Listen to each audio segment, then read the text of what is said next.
এই যে hello, excuse me. হ্যাঁ বল। I love you. মানে? আমি আপনাকে ভালোবাসি আর বিয়ে করতে চাই। ও আচ্ছা, তাই বুঝি। ঠিক আছে, তুই আমার কাছে, আমি তোর ভালোবাসা আর বিয়ের স্বাদ মিটিয়ে দিচ্ছি। এই বলে নীলা আকাশের গালে ঠাস ঠাস করে কয়েকটা চড় বসিয়ে দিল আর তারপর বলতে লাগলো। এবার তোর ভালোবাসার বিয়ের স্বাদ মিটেছে নাকি আরো রয়ে গেছে? আরো কিছু দিতে হবে? এদিকে নীলা আকাশের গালে এত জোরে থাপ্পড় মেরেছিল যে আকাশ একদম কান্না করে দিয়েছে। এটা দেখে নীলা বলতে লাগলো। কিরে, কি ব্যাপার? তুই তো দেখছি একদম কান্না করে দিয়েছিস। কেউ প্রেম ভালোবাসা আর বিয়ে করতে আসলে এভাবে কান্না করে দেয় নাকি? আমি খুব ব্যথা পেয়েছি, আর ব্যথা পেলে কান্না করব না তো কি করব? প্রেম করতে আসলে এইটুকু জেনে বুঝেই আসতে হয়, সেটা কি তোর জানা নেই নাকি? আমি তো এখানে পড়াশোনা করতে এসেছি, আমি কেন প্রেম করতে যাব? আমি যদি প্রেম করি তাহলে আমার আম্মু আমাকে মেরেই ফেলবে। হোয়াট? তাহলে তুই আমাকে প্রপোজ করতে আসলি কেন? আমি আপনাকে প্রপোজ করতে চাইনি, ওই যে সিনিয়র ভাইয়াগুলা ওরাই আমাকে আপনাকে প্রপোজ করতে পাঠিয়েছে। আমি আজ ভার্সিটিতে প্রথম এসেছি, তখনই ওরা আমাকে ডেকে নিল আর তারপর আমাকে বলল আমি যেন আপনাকে প্রপোজ করি, তা না হলে তারা আমাকে মারবে। কথাটা শুনে মুহূর্তের মধ্যেই নীলার মাথাটা ঘুরে গেল আর সে আকাশকে বলতে লাগলো। তুই কোন লেভেলের হাত, আমি তো সেটা বুঝতেই পারছি না। তো কেউ একজন বলল আমাকে এসে প্রপোজ করতে, তাহলে তুই অমনি প্রপোজ করতে চলে আসলি? তুই জানিস আমি কে, কি আমার পরিচয়? আপনি তো আমাকে আপনার পরিচয় দেননি, তাহলে আমি জানবো কেমন করে আপনার পরিচয়? সেটা আপনি নিজেই বলেন। তখনই পাশ থেকে নীলার বান্ধবীরা আকাশকে উদ্দেশ্য করে বলতে থাকে। আরে হাতানাম, এই হলো নীলা ভার্সিটির সবচাইতে সুন্দরী, আর তার রূপবতী আর গুণবতী মেয়ে, যার জন্য ভার্সিটির সমস্ত ছেলেরাই পাগল। কিন্তু নীলা কখনো কোনো ছেলেকে পাত্তা দেয় না, কারণ তার উদ্দেশ্য একটাই, ঠিকমতো পড়াশোনা করতে হবে আর পড়াশোনা শেষ করে ভালো কিছু একটা করতে হবে। আই এম সো সরি আপু, আমি বুঝতে পারিনি। এখন তাহলে আমি আসি, না হলে আবার আমার ক্লাসের লেট হয়ে যাবে। এই বলে আকাশ সেখান থেকে চলে যাচ্ছিল, তখনই পিছন থেকে নীলা আকাশকে থামিয়ে দিল আর বলতে লাগলো। বাই দ্য ওয়ে, শোন, তোকে কিন্তু আমার হেভি পছন্দ হয়েছে। তুই চাইলে আমি তোর সঙ্গে প্রেম করব। না আপু, আমি মাফ চাই। আমি যদি প্রেম করি তাহলে আমার আম্মু আমাকে প্রচণ্ড মাইট দিবে, এমনকি আমাকে বাসা থেকেও বের করে দিতে পারে। তাই প্লিজ আপনি আমাকে ক্ষমা করবেন। প্রেম প্রেম ওইসব করা আমার পক্ষে সম্ভব নয়। আমি এখন আসছি। এই বলে নীলার কথাকে কোনো পাত্তা না দিয়ে সেখান থেকে আকাশ চলে আসে। আর এদিকে নীলার কথা শুনে তার বান্ধবীরা সবাই অবাক হয়ে যায়। সবাই অবাকের চূড়ান্ত সীমায় পৌঁছে গিয়ে নীলাকে এক এক করে প্রশ্ন করতে থাকে। কে দোস্ত, কি ব্যাপার? আমরা তো কিছুই বুঝতে পারলাম না, যে এখানে কিনা তুই কোনো ছেলেকে পাত্তাই দিস না, সেখানে কিনা তুই এই ছেলের সঙ্গে প্রেম করবি বলছিস। ছেলেটা কোন দিক থেকে তোর জন্য যোগ্য বলতো শুনি।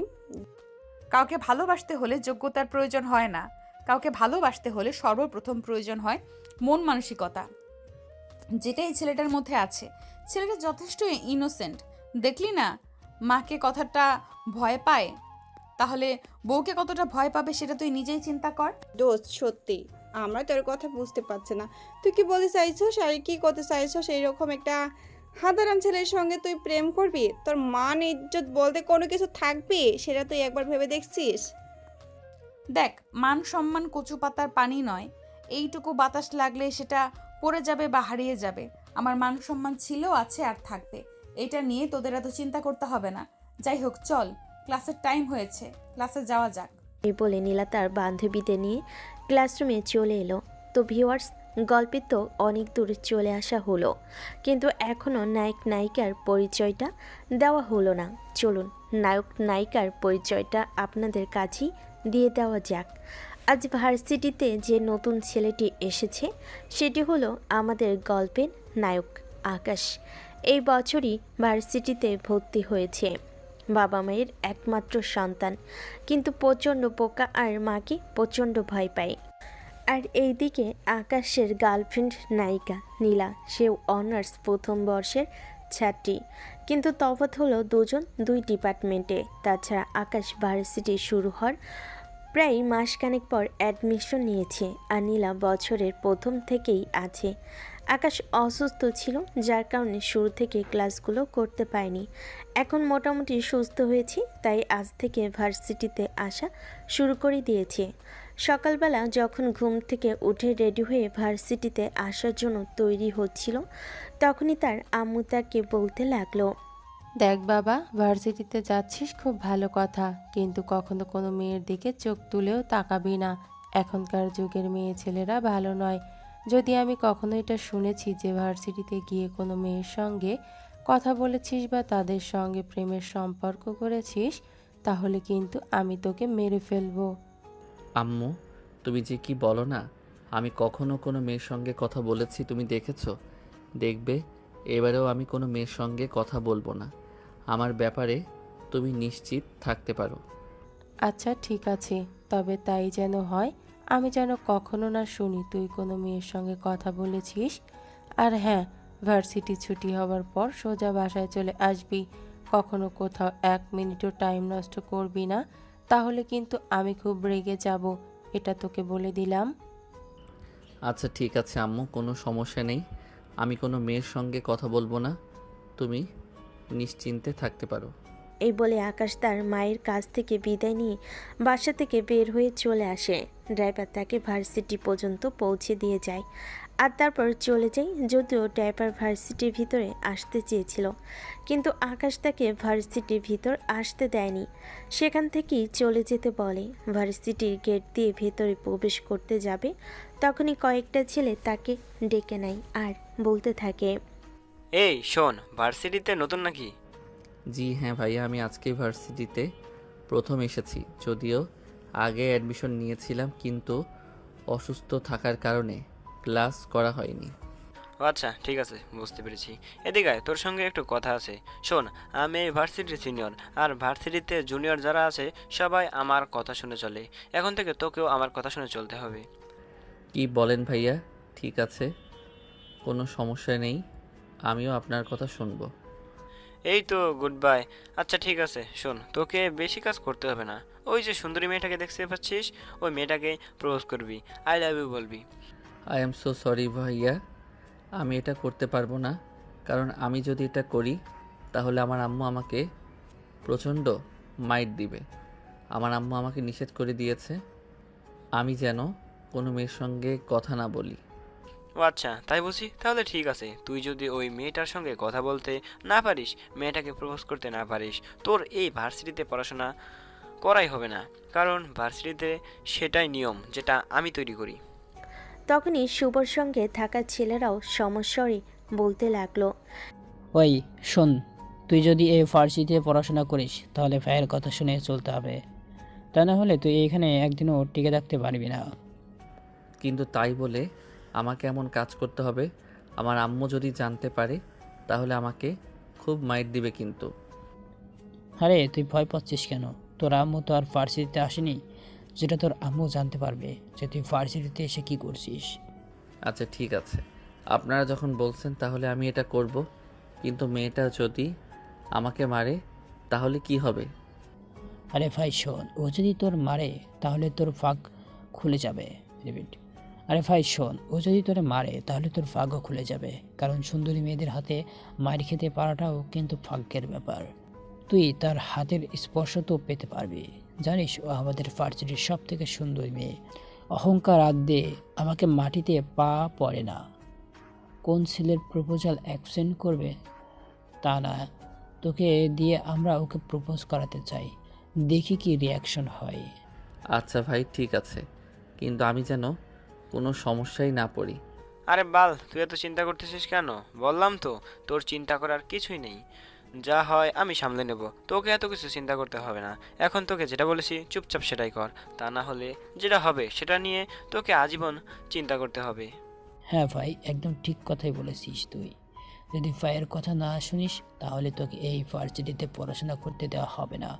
তখন কি সেটা তোর জন্য ভালো হবে নাকি? তুই ওই মেয়েটাকে গিয়ে প্রপোজ করবি, এটাই তোর জন্য ভালো হবে। আচ্ছা ঠিক আছে, আপনারা যেমনটা বলবেন আমি তেমনটাই করব। কিন্তু আমি এই ভার্সিটিতে পড়াশোনা করতে এসেছি। এখন যদি ভার্সিটি থেকে চলে যাই তাহলে আমার ভবিষ্যৎটাই নষ্ট হয়ে যাবে। প্লিজ আপনারা আমার সঙ্গে এরকম কিছু করবেন না। আপনারা যা বলবেন আমি তাই করব। এই বলে আকাশ ওই ছেলেটার হাত থেকে একটা ফুল নিয়ে নীলার কাছে চলে যায়। আর তারপর যা হলো সেটা তো আপনারা দেখতে পেলেন। তো ভিউয়ার্স, চলুন বর্তমান সময়ে ফিরে আসা যাক।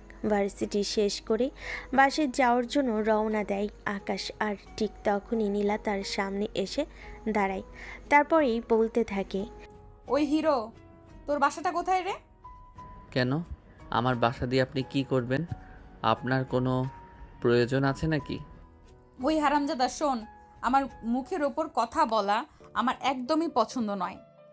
তোকে যেটা জিজ্ঞাসা করেছি তুই সেটার উত্তর দে। বল তোর বাসা কোথায়?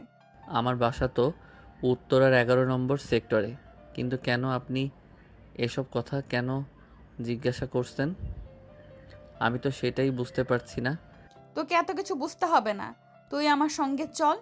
এখন থেকে প্রতিদিন তোকে বাসায় আমি পৌঁছে দেব।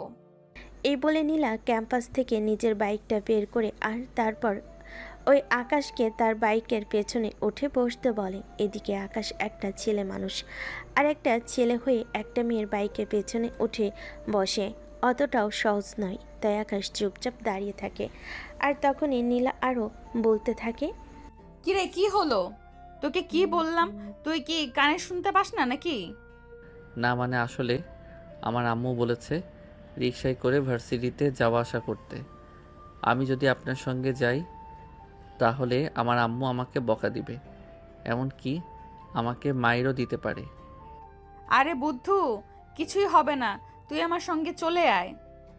এই বলে নীলা আকাশের হাত ধরে টান দিয়ে তার বাইকের পিছনে উঠিয়ে নিল। আকাশও অনিচ্ছা সত্ত্বেও নীলার বাইকের পিছনে উঠে যায়। নীলা বাইক স্টার্ট করে, কিন্তু আকাশের বাসার দিকে না গিয়ে নীলা বাইকটা অন্যদিকে ঘুরিয়ে নেয়। এটা দেখে আকাশ বলতে থাকে, কি ব্যাপার, আপনি এদিকে যাচ্ছেন কেন? আমার বাসা তো অন্যদিকে। তোকে এখন এক জায়গায় নিয়ে যাব, তুই আমার সঙ্গে চল। চুপচাপ বসে থাক, কোনো কথা বলিস না। কিন্তু আমার তো বাসায় খেতে দেরি হয়ে যাবে, আর বাসায় যেতে দেরি হলে আম্মু আমাকে মাইর দিবে। প্লিজ আপনি আমাকে বাসায় দিয়ে আসেন, নয়তো আমাকে এখানে নামিয়ে দিন। আমি এখান থেকে বাসায় চলে যাব। ওই হাদারাম, তোকে বললাম না কোনো কথা বলবি না। চুপচাপ আমার বাইকের পেছনে বসে থাক। যখন সময় হবে তখন আমি নিজেই দায়িত্ব নিয়ে তোকে তোর বাসা পর্যন্ত পৌঁছে দেব। তোকে এত কথা বলতে হবে না। এই বলে নীলা বাইক চালাতে লাগলো। একটা কফি শপের সামনে সে বাইকটা দাঁড় করালো। আর তারপর সে আকাশকে গাড়ি থেকে নামতে বলল। আকাশও কোনো কথা না বলে বাইক থেকে নেমে দাঁড়ায়। তারপর নীলা বাইকটা পার্কিং করে আকাশকে নিয়ে কফি শপের ভিতরে ঢুকে যায়।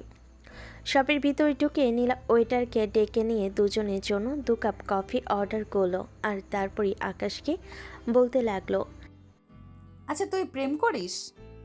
নীলার এমন কথাই আকাশ কিছুটা ঘাবড়ে গেল। আর তোতলাতে তোতলাতে বলতে লাগলো, না মানে আসলে আরে বুদ্ধু, কি বলতে চাইছিস একটু স্পষ্ট করে বল না। তুই এভাবে কথা বললে আমি বুঝবো কি করে? প্রেম করলে আমার আম্মু আমাকে মাইর দিবে, এমনকি বাসা থেকে বের করে দিতে পারে। আচ্ছা ঠিক আছে, আসলেই তোর আম্মু ঠিক কথাই বলেছে, প্রেম করা একদম ভালো নয়। তুই এখন থেকে আমাকে ভালোবাসবি আর আমি তোকে ভালোবাসবো। তারপর দুজন দুজনকে বিয়ে করে একটা সংসার করব। নীলার এমন কথা শুনে আকাশ কিছুটা কাচমাচু হয়ে বলতে থাকে, আমি বিয়ে করব না, আমি আমার আম্মুকে ছাড়া ঘুমাতে পারি না। আকাশের এমন কথা শুনে নীলা হেসেই কুটি হচ্ছে। আর আকাশকে বলছে, ওরে বুদ্ধু, এত বড় হয়েছিস এখনো আমাকে ছাড়া ঘুমাতে পারিস না?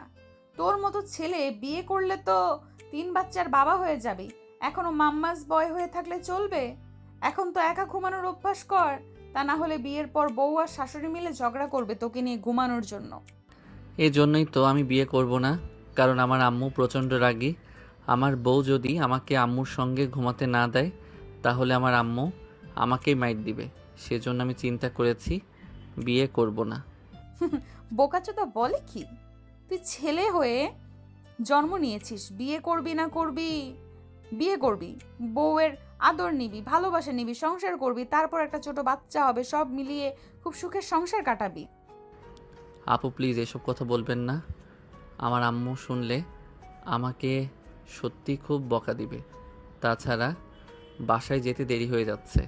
প্লিজ আপনি আমাকে বাসায় দিয়ে আসুন। ও আচ্ছা, ঠিক আছে, তাহলে কফিটা শেষ কর, আমি তোকে তোর বাসা পর্যন্ত পৌঁছে দেব। কোনো চিন্তা নেই তোর। তোর আম্মু যদি তোকে বকা দেয় তাহলে সেটা আমি বুঝবো। এই বলে নীলা আর আকাশ দুজনই এই কফি খেতে লাগলো। কফি খাওয়ার শেষ হলে নীলা আবারও আকাশকে নিয়ে বাইকে উঠে গেল। একদম আকাশের বাসার সামনে এনে বাইকটা দাঁড় করালো। আকাশ কিছুটা তাজ্জব বনে গেল, আর তখনই আকাশ নীলাকে বলতে লাগলো, কী ব্যাপার, তুমি আমার ভাষা চিনলে কি করে? আমি যে তোমাকে আমার বাসার ঠিকানা বলেছি। আমি তো তোমাকে আমার বাসার ঠিকানা বলিনি, শুধু বলেছিলাম 11 নম্বর সেক্টর। 11 নম্বর সেক্টরের প্রতিটি বাড়ি আমার চেনা। কোন বাড়িতে কে থাকে না থাকে তাদের সব কিছুই আমি খুব ভালো করেই জানি। কিন্তু তুমি এত কিছু জানো কিভাবে? তোকে এত কথা জানতে হবে না। যা বাসার ভেতরে যা, আর আম্মু কিছু বললে আমার কথা বলে দিস, তাহলেই হয়ে যাবে। এই বলে নীলা বাইক স্টার্ট করে পেছন থেকে চলে আসছিল। তখনই পিছন থেকে আকাশের আম্মু নীলাকে উদ্দেশ্য করে বলতে থাকে, কি ব্যাপার নীলা, তুমি আমার বাসার সামনে থেকে চলে যাচ্ছ? বাসায় আসো।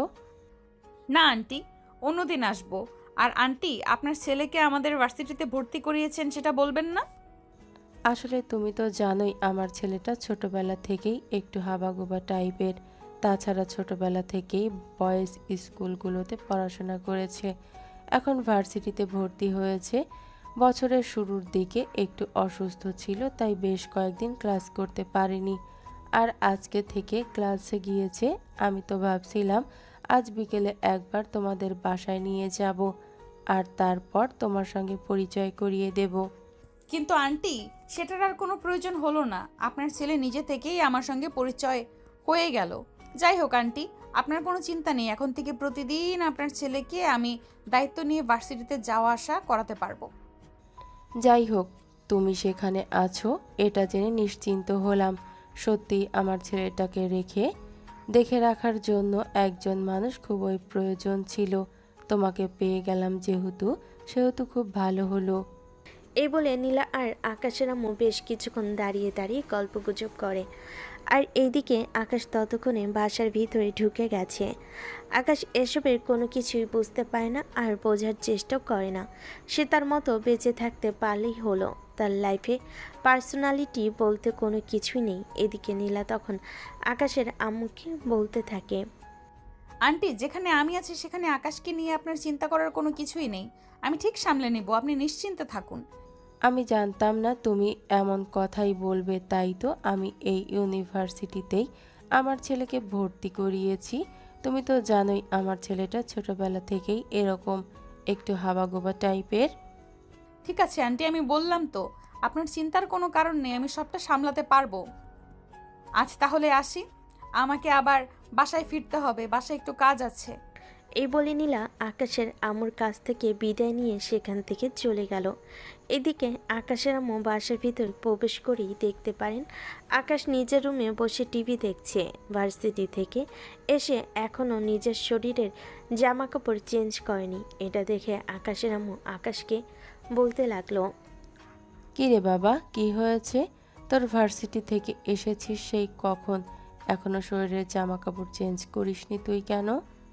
আম্মু, আসলে কিছু ভালো লাগছে না, এই জন্যই এভাবে বসে আছি। আমার না মাথাটা কেমন যেন ব্যথা করছে। মাথাটা ব্যথা করছে, ফ্রেশ হয়ে বিশ্রাম কর, তাহলেই তো ব্যথাটা একটু কমে যায়। কিন্তু তুই সেটা না করে রুমে বসে বসে টিভি দেখছিস। টিভি দেখলে তো মাথা ব্যথা আরও বেশি বাড়বে। আম্মু, ওই মেয়েটাকে, তুই মেয়েটার সঙ্গে এতক্ষণ ধরে কথা বললে কেন? ও ও আমাদের প্রতিবেশী তোমার রহমান আঙ্কেলের মেয়ে।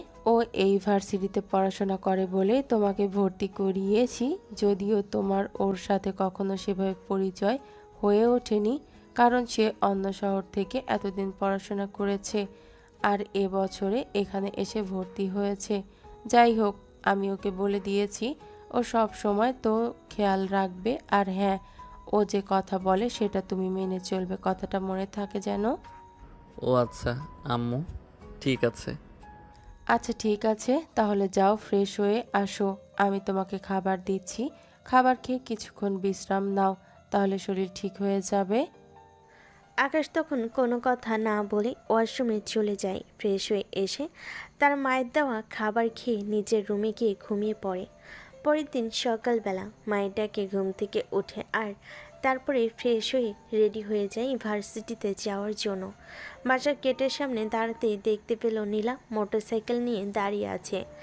আকাশকে দেখা মাত্রই নীলা বলতে লাগলো, ও তুমি চলে এসেছো, ভালোই হয়েছে। আমি তো ভেবেছিলাম তুমি হয়তো এখনো ঘুম থেকেই ওঠোনি, তাই হয়তো তোমার জন্য আমাকে লেট করতে হবে। তাড়াতাড়ি বাইকে উঠে বসো, ভার্সিটি টাইম হয়ে গেছে। হ্যাঁ আপনি চলে যান, আমি না হয় রিকশায় করে চলে যাব। আরে পাগল নাকি, তোমাকে বলেছি না তুমি প্রতিদিন আমার সঙ্গে ভার্সিটিতে যাওয়া আসা করবে। তোমাকে আমি সকালবেলা একবার ভার্সিটিতে নিয়ে যাব, আবার বিকেলবেলা পৌঁছে দিয়ে যাব। এই কথা কি তুমি ভুলে গেছো নাকি? না মানে আপু, আপনি একজন মেয়ে মানুষ, আমি যদি আপনার সঙ্গে বাইকে উঠি তাহলে তো সবাই আমাকে নিয়ে হাসাহাসি করবে, আর এটা আমার শুনতে ভালো লাগবে না। কে কি বললো না বললো আই ডোন্ট কেয়ার। তোমাকে যদি এই ব্যাপারে কোনো কিছু বলে তাহলে তুমি সেটার সঙ্গে সঙ্গেই আমাকে বলবে। আমিও দেখতে চাই কার এত বড় বুকের পাটা তোমাকে নিয়ে কথা বলে, আমি তার জিভ টেনে ছিঁড়ে ফেলবো। আরে না আপু, আপনি কখনোই এমনটা করবেন না। আমি চাই না আমার জন্য আপনি কোনো ঝামেলা করুন। তাছাড়া আমি নিজেও সবসময় সব রকম ঝামেলা থেকে দূরে থাকতে চাই। তাহলে আর কোনো কথা নয়, চুপচাপ বাইকের পেছনে উঠে বসো। আকাশ তখন কোনো কথা না বলে নীলার বাইকের পিছনে উঠে বসলো আর তারপর নীলা আকাশকে নিয়ে ভার্সিটিতে চলে আসে। এভাবেই চলতে থাকে তাদের প্রতিদিনকার রুটিন। দেখতে দেখতে প্রায় বছরখানেক সময় কেটে গেল। নীলা ও আকাশ দুজনেই অনার্স সেকেন্ড ইয়ারে পড়াশোনা করছে। ভার্সিটির নতুন এডমিশন শুরু হয়েছে, ক্যাম্পাসে নতুন স্টুডেন্টদের আগমন। হঠাৎ সেদিন আকাশ নিজের ক্লাসরুমের দিকে যাচ্ছিল, তখনই একটা মেয়ে আকাশের সামনে এসে দাঁড়ায় আর তারপর আকাশকে উদ্দেশ্য করে মেয়েটা বলে, হাই হ্যান্ডসাম, কেমন আছো? এক্সকিউজ মি, আপনি কি আমাকে কিছু বলছেন? হ্যাঁ, এখানে তো সুদর্শন পুরুষ বলতে শুধু তুমিই আছো, তাই আমি তো তোমাকেই বলছি। আমার দিকে তাকিয়ে দেখো, আমাকে কেমন দেখাচ্ছে? মাশাল্লাহ আপু, আপনি তাদেরকে অনেক সুন্দর, আপনাকে অনেক কিউট লাগছে। তাহলে চলো না, আমরা দুজন প্রেম করি, আমাদের দুজনকে একসাথে খুব ভালো মানাবে। আরে এসব আপনি কি বলছেন? আপনি একটা মেয়ে মানুষের এসব কথা আমাকে বলতে একটু লজ্জা করছে না? ও কি যে বলো না তুমি, তোমাকে আমার ভালো লেগেছে, তোমাকে আমি ভালোবেসে ফেলেছি। এখন তোমার সঙ্গে আমি সম্পর্ক করতে চাই, তাহলে আমার লজ্জা করবে কেন? আর এছাড়া ভালোবাসা কি খারাপ কিছু নাকি? দেখুন, এসব ফালতু কথা বলার সময় আমার নেই, আমার ক্লাসের টাইম হয়ে গেছে, আমি যাচ্ছি। এই কথা বলে আকাশ ওখান থেকে চলে যেতে চাইছিল আর ঠিক তখনই রিয়া পিছন থেকে আকাশের হাতটা ধরে ফেলে আর হাত ধরে এক হ্যাঁচকা টান দিয়ে নিজের বুকের সাথে মিশিয়ে নেয়। আর তখনই আকাশের গালে এক হাত রেখে বলতে থাকে, আরে হ্যান্ডসাম, তুমি এভাবে আমাকে ফেলে রেখে চলে যাচ্ছ কেন? তুমি জানো তোমার মতো ছেলেরা আমার সঙ্গে প্রেম করার জন্য লাইন পেতে থাকে। কলেজে আমি কত ছেলের প্রেমপত্র পেয়েছি তার কোনো ঠিক নেই, কিন্তু তোমার মতো হ্যান্ডসাম, গুড লুকিং আর কিউট দেখতে ছেলে একটা উপায় নেই। তাই তো এখন আমার প্রেম করা হয়ে ওঠেনি, তাই এবার আমি চিন্তা করেছি আমি তোমার সঙ্গে প্রেম করব। প্লিজ আপনি এসব কথা বলবেন না, আমার ক্লাসের টাইম হয়ে গেছে, আমাকে ক্লাসে যেতে হবে।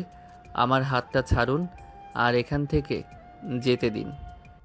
আরে আমার কিউটের ডিব্বা, তুমি তুমি এমন কেন করছো? আমার সঙ্গে একটু থাকো, একটু সময় কাটাও, দেখো ভালো লাগবে। আমি তোমাকে অনেক ভালোবাসা উপহার দিব, একটু ভরসা করো আমাকে। প্লিজ আপনি আমাকে ছেড়ে দিন, আমার দেরি হয়ে যাচ্ছে। আমি আপনার সঙ্গে আর কোনো কথা বলতে চাইছি না, সেটা কেন বুঝতে পারছেন না? এ বলে আকাশ সেখান থেকে চলে যেতে চাইলে রিয়া তাকে নিজের কাছে টেনে নেয়। এক পর্যায়ে রিয়া তো আকাশের ঠোঁটে নিজের ঠোঁট ডুবিয়ে দিবে, এমন সময় নীলা সেখানে উপস্থিত হয়ে যায়। নীলা ঘটনাটা দেখতে পেয়ে সঙ্গে সঙ্গে রিয়ার গালে ঠাস করে ব্যাস একটা চর বসিয়ে দেয়, আর তারপর বলতে থাকে, এই ফকিন্নির বাচ্চা, তোর এত বড় সাহস, তুই আমার বয়ফ্রেন্ডের দিকে হাত বাড়িয়েছিস? তোর হাত ভেঙে একদম গুঁড়িয়ে দেবো বলে দিলাম। এই মেয়ে, তুমি ছোট লোক কাকে বলছো? তুমি জানো আমাকে এই শহরের বিশিষ্ট ব্যবসায়ী রায়হান চৌধুরী আমার বাবা, আর আমি তার একমাত্র কন্যা। তুমি কাকে ফকিন্নি বলছো? তোর বাবা ফকিন্নি নাকি কোটিপতি সেই সব কিছু জানার কোনো প্রয়োজন আমার নেই। তুই আমার বয়ফ্রেন্ডের সঙ্গে এত কথা বলিস কেন, বল শুনি। আরে, যেখানে ও বলছে ওর কোনো গার্লফ্রেন্ড নেই, ও কারোর সঙ্গে সম্পর্ক করে না, সেখানে তুমি কোথা থেকে গার্লফ্রেন্ড চলে এসেছো? চলো চলো এখান থেকে, আমাকে ওর সঙ্গে কথা বলতে দাও। ওকে আমার পছন্দ হয়েছে। আমার বয়ফ্রেন্ডকে তোর পছন্দ হয়েছে তাই না? দাঁড়া, আমি তোর পছন্দ বের করছি। তুই আমাকে কি ভেবেছিস? আমি তোর হাতের পুতুল? তুই আমাকে এখান থেকে চলে যেতে বলবি আর আমি চলে যাব? দুনিয়াটা এতটাই সহজ নাকি? দেখো মেয়ে, দুনিয়া সহজ নাকি কঠিন সেটা আমি জানতে চাই না, কিন্তু এই ছেলেটা কি আমার পছন্দ হয়েছে, এই মালটাকে আমার লাগবেই। এখন তুমি যদি আমার সঙ্গে নিজে নিজে কোনো ঝামেলা করতে আসো, তাহলে কিন্তু আমি তোমাকে আগে থেকেই বলে দিয়েছি, তুমি নিজের বিপদ নিজেই ডেকে আনবে, তখন কিন্তু আমাকে দোষ দিতে পারবে না। ও আচ্ছা, তাই বুঝি। তাহলে ঠিক আছে, তোর সঙ্গে খেলাটা আমি সামনাসামনি খেলবো। চল তাহলে খেলা শুরু করি। ওকে, ঠিক আছে, আমি কালকেই তোমাকে বুঝিয়ে দিব আমি কি আর কতটা আমার ক্ষমতা। এই বলে নীলা সেখান থেকে চলে গেল, আর এইদিকে রিয়াও সেখানে থেকে চলে গেল। পরের দিন সকালবেলা ভার্সিটিতে আসে নীলা আর আকাশ। দুজনেই একসঙ্গে ক্যাম্পাসের ভিতর প্রবেশ করতে যাবে, তখনই দুজন ছেলে এসে নীলার বাইকটা আগলে দাঁড়ায়, আর তখনই নীলা রেগে গিয়ে বলতে থাকে, কিরে হারামজাদার দল, কি সমস্যা? তোরা এইভাবে আমার পথ আগলে দাঁড়িয়ে আছিস কেন? তোদের কি চুলকানি উঠেছে নাকি? কথাটা শুনে আড়াল থেকে বেরিয়ে আসে রিয়া, তারপর বলতে থাকে, ওদের তো চুলকানি উঠেছে, আর সেটা তোমার সঙ্গেই মেটাবে। ওই, তোরা দাঁড়িয়ে আছিস কেন? মালটাকে নিয়ে যা। এই বলে রিয়া ছেলেগুলোকে আদেশ করে, আর ছেলেগুলো তখনই নীলার দিকে এগিয়ে আসতে থাকে। নীলা তখন খুব ভালোভাবেই বুঝতে পারে তার বিপদ আসন্ন, তাকে কিছু একটা করতে হবে, কিন্তু হুটহাট করে কিছু করা যাবে না, ঠান্ডা মাথায় চিন্তা করতে হবে। তাই সে আকাশকে বাইক থেকে নেমে যেতে বলে। আকাশ যেই না বাইক থেকে নেমে গেল, অমনি নীলা বাইকটাকে রাউন্ডে একটা স্টান্ট দিল। ছেলেগুলো বাইকের চাকার সঙ্গে লেগে সিটকে পড়ে গেল। এটা দেখে রিয়া নীলাকে বলতে লাগলো, এই মেয়ে, তুমি কি করছো? কেন, তোমার কি চোখে সমস্যা আছে নাকি? আমি কি করছি তুমি দেখতে পাচ্ছ না? তুমি ছেলেদের ভাড়া করে নিয়ে এসেছো আমাকে মারার জন্য, আর এখন আমি তাদেরকে একটু উত্তম মধ্যম দিচ্ছি কেন? তোমার জ্বলছে নাকি? দেখো, এটা কিন্তু একদম বেশি বাড়াবাড়ি হয়ে যাচ্ছে। আমি কিন্তু প্রিন্সিপালের কাছে তোমার নামে বিচার দিব, তখন কিন্তু তোমাকে পস্তাতে হবে, এটা আমি তোমাকে বলে দিলাম। নীলা এই কথা শুনে রিয়াকে উদ্দেশ্য করে বলতে থাকে, ও আচ্ছা, তাই বুঝি। ঠিক আছে, কোনো সমস্যা নেই। তোমার যার কাছে ইচ্ছা তুমি তার কাছেই এমন আমি বিচার দিতে পারো। I don't care. আমি কাউকে ভয় পাই না, আর কারোর পরোয়াও করি না। আমি দেখি কি আমার ক্ষতি করতে পারে, আর যে আমার ঠিক কথাটা ক্ষতি করতে পারে, তারপর আমি সেটা তোমার কাছ থেকেই সুদে আসলে গুনে নেব। এখন তো আগে তোমার পোষা কুত্তাগুলোকে শায়েস্তা করে নেই। এই বলে নীলা পেছনের ছেলেগুলোকে এখন ক্যান্টিনে দিল। ওরা তো সোজা হয়ে দাঁড়াতে পারছে না। এদিকে ছেলেগুলোর এমন অবস্থা দেখে রিয়া নীলাকে বলতে থাকে, এই, তুমি মানুষ নাকি অন্য কিছু? তুমি ছেলেগুলোকে এভাবে কেন মারলে? প্রশ্নগুলো তো আমার তোমাকে করা উচিত ছিল। তুমি কেন এই ছেলেগুলোকে নিয়ে আমার সঙ্গে পাঙ্গা লাগতে এসেছো? নীলার মুখ থেকে এই কথা শুনে রিয়া আর কোনো কথার উত্তর না দিয়ে মুখটাকে ফুলিয়ে সেখান থেকে চলে গেল। আর এইদিকে ছেলেগুলো কোনো রকম নিজের যান বাঁচিয়ে পালিয়ে গেল। নীলা ক্যাম্পাসের ভিতরে ঢুকতেই আকাশ তার সামনে এসে দাঁড়ায় আর তারপর বলতে থাকে, কি ব্যাপার, তুমি ওদের সঙ্গে কি করছো? ওসব তোমাকে জানতে হবে না। ওদের কত বড় সাহস, এসেছিল আমার ভালোবাসার মানুষকে ছিনিয়ে নিতে। এখন আমি ওদেরকে জায়গা মতো ভরে দিয়েছি। মানে তুমি কি করেছো আমি তো কিছুই বুঝতে পারছি না, আমাকে একটু বিষয়টা খুলে বলো তো শুনি। আমি তোমাকে কি বললাম শুনতে পাওনি? বললাম তো তোমার এইসব কিছু জানতে হবে না, কিন্তু তারপরও তুমি কেন কথা পেঁচাচ্ছ? যাও চুপচাপ ক্লাসে, ক্লাসে টাইম হয়ে গেছে। আর ওই মেয়ে কখনোই তোমার দিকে চোখ তুলেও তাকাবে না। যদি কখনো তোমার দিকে চোখ তুলে তাকানোর সাহস দেখায়, তাহলে আমিও চোখ তুলে মার্বেল খেলবো। এই বলে নীলা আকাশকে নিয়ে রুমে চলে গেল। আর এরপর দেখতে দেখতে বেশ কিছুদিন সময় কেটে গেল। এদিকে রিয়া নিজের অপমান কোনোভাবেই মেনে নিতে পারছে না। হ্যাঁ, এটা সত্য যে সে দেখতে শুনতে মাশাআল্লাহ যথেষ্ট সুন্দরী, যা কোনো ছেলের দেখলেই তার সঙ্গে প্রেম করতে চাইবে। কিন্তু আকাশের সঙ্গে একটু লাইন মারতে গিয়ে এভাবে অপমানিত হতে হবে এটা সে কখনো কল্পনাও করেনি। মনে মনে ভাবছে যখন সে নীলাকে বাগে পাবে তখনই এর প্রতিশোধ নিয়ে ছাড়বে। তাই সে শুধু সুযোগ করতে থাকে, কখন সেই সুযোগ আসবে আর কখন প্রতিশোধ নেবে। এভাবে দেখতে দেখতে বেশ কিছুদিন চলে গেল, কিন্তু রিয়া সেরকম কোনো সুযোগ আর খুঁজে পেল না। তবে সে হাল ছেড়ে দেয়নি, অপেক্ষায় আছে কখন সুযোগ পাবে তখনই সদ্ব্যবহার করবে। এদিকে হুট করেই নিলাম হঠাৎ একদিন বাসায় এসে জানতে পারলো বাসা থেকে তার বিয়ের কথাবার্তা চলছে। কথাটা শুনে নীলা যেন আকাশ থেকে পড়লো, তার আম্মুকে চিৎকার দিয়ে বলতে থাকলো, শুরু করেছে, আমি তো সেটাই বুঝতে পারছি না। এইভাবে হুট করে তোমরা কেন আমার বিয়ের ব্যাপারে কথা বলছো? আমি কি তোমাদেরকে একবারও বলেছি আমি বিয়ে করব বা বিয়ে করতে চাই? দেখো, তুমি মেয়ে মানুষ, তোমার যথেষ্ট বয়স হয়েছে।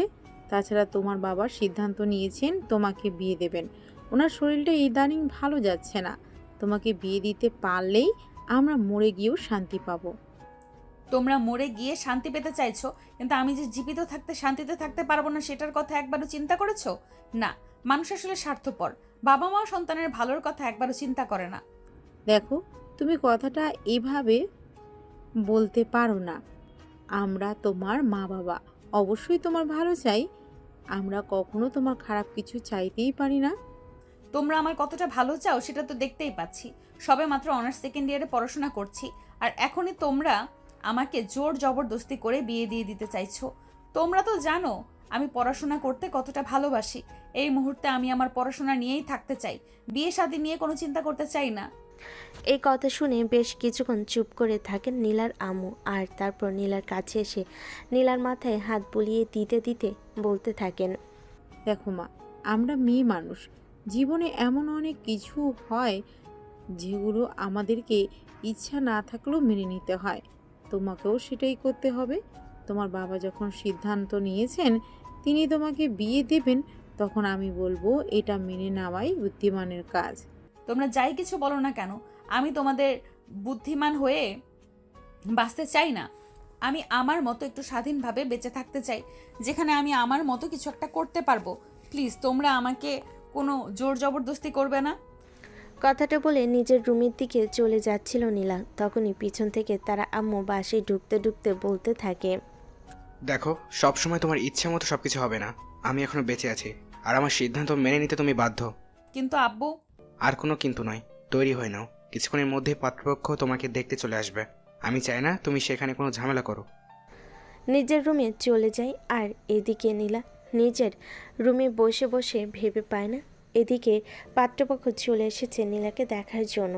নীলা ততক্ষণ রুমের দরজা বন্ধ করে মায়ের ডিভাইস আছে যেটাতে মেহমান চলে এসেছে এটা দেখে নীলার বাবা নীলার আম্মুকে বলল, কি ব্যাপার, নীলা কোথায়? সে এখনো ড্রয়িং রুমে আসেনি কেন? আমি কি করে বলবো বলো? আমি তো সেই কখন তোমার মেয়েকে বলেছিলাম রেডি হয়ে ড্রয়িং রুমে চলে আসার জন্য, কিন্তু তোমার মেয়ে রুমের দরজা বন্ধ করে আছে, আমার সঙ্গে কোনো কথাই বলছে না। আমি অনেকবার তার সঙ্গে কথা বলার চেষ্টা করেছি, কিন্তু ভিতর থেকে কোনো রেসপন্স পাইনি। আচ্ছা ঠিক আছে, তোমাকে কোনো চিন্তা করতে হবে না, আমি দেখছি কি হয়েছে। আসলে এখন তো আবেগের সময়, ছেলেমেয়েরা আবেগ দিয়ে সব কিছু চিন্তা করতে চায়, কিন্তু তারা কখনো এটা চিন্তা করে না আবেগ দিয়ে জীবন চলে না। জীবন চালাতে হলে বিবেক বুদ্ধির সব কিছুরই প্রয়োজন হয়। আচ্ছা ঠিক আছে, সেই সব কথা না হয় পরে বলা যাবে। আগে গিয়ে দেখো তোমার মেয়ে কী করছে, দেখো তৈরি হয়েছে কিনা। এদিকে ছেলে পক্ষ তো বারবার তাড়া দিচ্ছে। আচ্ছা ঠিক আছে, কোনো সমস্যা নেই, তুমি তাদের সাথে কথা বলো, আমি এক্ষুনি মেয়ের সঙ্গে কথা বলে ওকে নিয়ে তারপরে আসছি। এ বলে নীলার আপু উপরে চলে যান নীলার সঙ্গে কথা বলার জন্য। ব্যাস একবার দরজায় নক করেন, কিন্তু দরজা কেউ খুলছে না। ভিতর থেকে আর কোনো সারা শব্দ করছে না। এটা দেখে নীলার বাবা বেশ চিন্তিত হয়ে পড়েন, আর তিনি দরজা ভাঙার সিদ্ধান্ত নেন। ঠিক তখনই নীলা দরজা খুলে দেয়। তার চোখ দুটো একদম ফুলে আছে, কান্না করতে করতে। এটা দেখে নীলার বাবা বলতে থাকে, আরে মামুনি, কি হয়েছে? এভাবে কান্না করার কি আছে? তোমাকে বিয়ে দিতে চাইছে, তোমাকে কোনো গোরস্থানে পাঠাতে চাইছে না, যেখানে আমি একা একা থাকতে পারবে না। আব্বু প্লিজ ট্রাই টু আন্ডারস্ট্যান্ড। আমি এখন বিয়ে করতে চাই না। তোমরা আমাকে এ ব্যাপারে জোরাজুরি করো না। আমার এসব কিছু ভালো লাগছে না। দেখো, আমি জানি তুমি পড়াশোনা করতে চাও, আমি ছেলেপক্ষের সঙ্গে কথা বলে নিয়েছি, তারা বলেছে বিয়ের পর তোমাকে পড়াশোনা করতে দেবে, কিন্তু আমি তাদেরকে কথা দিয়েছি তাদের ছেলের সঙ্গে তোমাকে বিয়ে দেব। এখন আমি এই কথা বরকে খেলাপ করতে পারবো না, তুমি তৈরি হয়ে নাও। আপু প্লিজ তুমি অন্তত আমাকে একটু বোঝার চেষ্টা করো। তোমাদের কথার জন্য আমি নিজেকে এইভাবে শেষ করে দিতে পারি না। প্লিজ তুমি আমাকে বোঝার চেষ্টা করো। দেখো মা, তুমি আমার সন্তান, তোমাকে যদি আমি না বুঝি তাহলে পৃথিবীর কেউ তোমাকে বুঝতে পারবে না, অন্য কেউ তোমাকে আমার চাইতে ঠিক করে বুঝতে পারবে না কখনোই। শোনো, আবেগ দিয়ে জীবন চলে না, তাড়াতাড়ি তৈরি হয়ে নাও আর নিচে চলে আসো। এ বলে নীলার বাবা রুম থেকে বের হয়ে চলে যান, আর এদিকে নীলা অনিচ্ছা সত্ত্বেও তৈরি হয়ে নেয়। তারপর ড্রয়িং রুমে চলে আসি। দেখাদেখির পর্ব শেষ হতেই চলল। পাত্রপক্ষ জামের মেয়েকে তাদের পছন্দ হয়েছে, তার সব কিছুর মধ্যেই বিয়ের সাজ শেষ করতে চায়। আর এই কথা অনুযায়ী নীলার মাথায় যেন আকাশ ভেঙে পড়ল। সে কি করবে কিছুই বুঝতে পারছে না। সে সোজা সেখান থেকে নিজের রুমে চলে যায় আর ক্লাসে বসে বসে ভাবতে থাকে। মেহমান চলে যাওয়ার পর 10টার দিকে নীলা তার বাবার রুমে গেল, আর তারপর অবাক হয়ে বলতে থাকলো, আব্বু তোমরা যত যাই কিছু বলো না কেন, আমি এই বিয়ে করতে পারবো না। দয়া করে আমাকে ক্ষমা করে দাও। কেন, কি সমস্যা তোমার? তুমি কেনই বিয়ে করতে পারবে না? তুমি বুঝতে পারছো না আমি ওদেরকে কথা দিয়েছি? তুমি কি চাইছো তোমার জন্য আমার মান সম্মান চলে যাক? দেখো আমি কখনোই চাই না আমার জন্য তোমাদের মান সম্মান চলে যাক। আমি তোমাদেরকে নিষেধ করেছিলাম। তাছাড়া বিয়েটা আমি করব, সংসারটা আমাকে করতে হবে। সারা জীবনের ব্যাপার। এমন একটা সিদ্ধান্ত নেওয়ার আগে তোমাদের একটু চিন্তা ভাবনা করা উচিত ছিল। আমার সঙ্গে একবার কথা বলে নেওয়া উচিত ছিল, কিন্তু সেটা তোমরা করোনি। দেখো, যা হওয়ার তা হয়ে গেছে। এখন তোমার বাবা একজনকে কথা দিয়েছেন ওনার ছেলের সঙ্গে তোমাকে বিয়ে দেবেন। এখন তোমার বাবা এই কথা কোনোভাবে ফিরিয়ে নিতে পারবেন না, তাই তোমার একটু কষ্ট হলেও এটা তোমাকে মানিয়ে নিতে হবে। তাছাড়া আমরা তোমাকে ঝাড় জঙ্গলে ফিরে দিচ্ছি না, বিয়ে দিচ্ছি, এবং ছেলেটা যথেষ্ট ভালো। আমি তোমাদেরকে কেন বোঝাতে পারছি না আমি এই বিয়ে করতে পারবো না। আমি অন্য একজনকে ভালোবাসি। কথাটা বলতে দেরি হলো, কিন্তু নীলার বাবা ঠাস ঠাস করে নীলার গালে বেশ কয়েকটা চড় বসিয়ে দিতে দেরি করলেন না, আর তারপর রাগে গজগজ করতে করতে বলতে লাগলেন, তুই তো সবসময় প্রচণ্ড রাগী আর জেদি। আমি তো ভেবেছি কখনোই তুই ভালোবাসার মতো জিনিসগুলো দেখে নিজেকে আকর্ষিত করতে পারিস না, আর এখন যখন কিনা আমি বিয়ে দেওয়ার সিদ্ধান্ত নিলাম, এখনই তুই আমাকে বলছিস তুই একজনকে ভালোবাসিস, আর এখন আমাকে এটা শুনতে হচ্ছে যে আমার দেওয়া কথা আমাকে ফিরিয়ে নিতে হবে। এটা কখনই হবে না, কারণ আমি আমার দেওয়া কথা কখনোই ফিরিয়ে দেই না। বন্দুকে থেকে বের হয়ে যাওয়া গুলি মিস হতে পারে, কিন্তু আমার কথা কখনোই মিস হতে পারে না। আমি যেটা সিদ্ধান্ত নিয়েছি সেটাই হবে, এতে যা হওয়ার হোক, তাতে আমার কিছু যায় আসে না। তবে তোমরা আমার কথা স্পষ্ট করে জেনে রাখো, হয় তোমরা আমাকে হারাবে, নয়তো এই বিয়ে দেবে। আমি যদি আমার ভালোবাসার মানুষকে না পাই, তাহলে আমি তোমাদের কথা দিচ্ছি এই জীবনে আমি আর রাখবো না। তারপর যা হয় হয়ে যাক। কথাটা শুনে নীলার মা কান্না করে দেন, আর তারপর নীলাকে জড়িয়ে ধরে বলতে থাকেন, প্লিজ লক্ষ্মী মেয়ে আমার, এমন কথা বলিস না। তুই আমাদের একমাত্র সন্তান। তুই যদি আমাদের ছেড়ে চলে যাস তাহলে আমরা থাকবো কি নিয়ে? তুই আমাদের শেষ ভরসা। প্লিজ এসব পাগলামো মার্কা কথাবার্তা বাদ দে। আমি কোনো পাগলামি করছি না, যা সত্য তাই বলছি। তোমরা যদি আমার এই সিদ্ধান্ত মেনে নিতে না পারো তাহলে আমি প্রয়োজন হলে নিজেকে শেষ করে দিব, কিন্তু যাকে ভালোবাসি তাকে ছাড়া কখনোই বিয়ে করতে পারবো না, এবং এটাই আমার শেষ সিদ্ধান্ত। এখন তোমরা ঠিক করে নাও তোমরা কি করবে। নীলার আম্মু স্তব্ধ হয়ে থাকেন। তিনি কি করবেন কিছুই বুঝতে পারে না। একদিকে স্বামী, অন্যদিকে সন্তান, দুজনেই যথেষ্ট, যদিও তারা কেউ কারো কথা শুনতে রাজি নয়। চুপচাপ দাঁড়িয়ে কান্না করতে থাকে। আর ঠিক তখনই নীলার বাবা প্রচণ্ড পরিমাণ রেগে গিয়ে চিৎকার করে বলতে থাকেন, নীলার আম্মু, তুমি তোমার মেয়েকে পরিষ্কার করে জানিয়ে দাও, দুনিয়ায় কিয়ামত হয়ে গেলেও আমি আমার মুখ থেকে বের হয়ে যাওয়া কথা কখনোই ফিরিয়ে নিব না। ওকে আমার পছন্দ করা ছেলেকে বিয়ে করতেই হবে, নয়তো আমার মরমুখ দেখবে ও। নীলা তখন কোনো কথা না বলে চুপচাপ ওই রুম থেকে বের হয়ে চলে যায়। আগে থেকে নীলার মা কান্না করতে থাকেন। তিনি কোনো সিদ্ধান্তে পৌঁছাবেন এটা কোনোভাবেই ঠিক করতে পারছেন না। না তো নিজের স্বামীকে কথা শোনাতে পারছেন, আর না তো তিনি নিজের সন্তানকে কথা শোনাতে পারছেন। এখন ওনার কোন দিকে যাওয়া উচিত তিনি ঠিক সেটাই বুঝে উঠতে পারছেন না। এদিকে নীলা নিজের রুমে এসে বেশ কিছুক্ষণ কান্না করে, আর তারপরে হঠাৎ করে তার বান্ধবীকে ফোন করে দেয়। কয়েকবার রিং হওয়ার পর তার বান্ধবী ফোনটা রিসিভ করে, আর তখনই নীলা বলতে থাকে, কিরে কি হয়েছে? তোকে সে কখন থেকে ফোন দিচ্ছি, তুই আমার ফোন তুলছিস না কেন? দোস্ত, আসলে একটু কাজ করছিলাম আম্মুর সঙ্গে, তাই তো ফোনটা দেখতে পাইনি। কি হয়েছে বল? তাছাড়া তোর কণ্ঠ এমন শোনাচ্ছে কেন? দোস্ত, আমি একটা বিশাল সমস্যায় পড়েছি। আমি বুঝতে পারছি না কিভাবে এই সমস্যা থেকে উঠে আসব, আর কিভাবে এই সমস্যা থেকে নিজেকে পরিত্রাণ দেব। তোর কি হয়েছে আর তুই কি বলতে চাইছিস? আমি সত্যিই বুঝতে পারছি না। খুলে বল, খুলে বল আমাকে কি হয়েছে, তা না হলে আমি বুঝবো কি করে? দোস্ত, তুই তো খুব ভালো করেই জানিস আমি আকাশকে কতটা ভালোবাসি। এটা তো নতুন কিছু নয়। আমি না পুরো ভার্সিটির সবাই জানি তুই আকাশকে ঠিক কতটা ভালোবাসিস। এখন নতুন কি হয়েছে সেটা খুলে বল শুনি। আমার বাবা আমার বিয়ে ঠিক করেছে, আর বাবা পরিষ্কার জানিয়ে দিয়েছে আমি যদি তার পছন্দ করা ছেলেকে বিয়ে না করি তাহলে সে আত্মহত্যা করবে। আমাকে তার মরা মুখ দেখতে হবে। বল এখন আমি কি করব? কথাটা শুনে কয়েক মুহূর্তের জন্য স্তব্ধ হয়ে যায় হৃদয়। হৃদয় এসে কি বলবে কিছুই ভেবে পাচ্ছে না। আসলে এরকমটা হয়ে থাকে বাঙালি পরিবারগুলোতে। আমরা অনেক গার্ডিয়ান থাকি যারা ছেলে মেয়েদের আশেপাশে ইমোশনসগুলো বুঝতে পারে না। তাছাড়া ভালোবাসার মানুষকে বিয়ে করবে, সুখে থাকবে, এটাই তো তারা ভাবেই মেনে নিতে পারে না। রীতি নীলাকে কি বলে সান্ত্বনা দেবে সেটাই ভেবে পায় না, একদম চুপ করে থাকে। তখনই নীলা আবারও রীতিকে বলতে থাকে, কিন্তু দোস্ত, কি হয়েছে? তুই আমার কথাটার কোনো উত্তর দিচ্ছিস না, এইভাবে চুপচাপ কেন আছিস? কিছু তো অন্তত বল আমাকে। আমি কি করব? আমার কি করা উচিত? আমি তো নিজেই বুঝতে পারছি না কি করা উচিত। এখন তোকে কি করে বলি বল আমাকে। আরে তুই আমার বেস্ট ফ্রেন্ড, কিছু তো অন্তত একটা বল যেটা করলে আমি উপকার পেতে পারি। বেশ কিছুক্ষণ চুপ করে থাকে, আর তারপরে যদি নীলাকে বলতে থাকে, দোস্ত, আমার মাথায় যেটা এসেছে সেটা তোকে বললে তুই করতে পারবি কি না আমি সেটা বুঝতে পারছি না। আর সেটা বলাও তোকে উচিত হবে কি না সেটাও আমি ভেবে পাচ্ছি না। কিন্তু এই মুহূর্তে আমার মাথায় এটাই আসছে। তুই যদি কিছু মনে না করিস তাহলে আমি তোকে এটা বলতে পারি। আরে দোস্ত, আমি কিছুই মনে করব না। কি বলবি বল আমাকে। আমি শুধুই এই সব কিছু থেকে পরিত্রাণ পেতে চাই, আর আকাশকে আমার জীবনে পেতে চাই।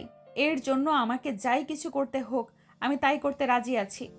তুই কয়েক বছরের জন্য বাড়ি থেকে চলে যা দূরে কোথাও, যেখানে গেলে তোর মা বাবা তোর সঙ্গে চাইলেও যোগাযোগ করতে পারবে না, আর তোকে ফিরিয়ে নিতে আসতেও পারবে না। ততদিনে আকাশ অনেকটাই বড় হয়ে যাবে, পড়াশোনা শেষ করবে, ছোটোখাটোভাবে একটা চাকরি করতে পারবে।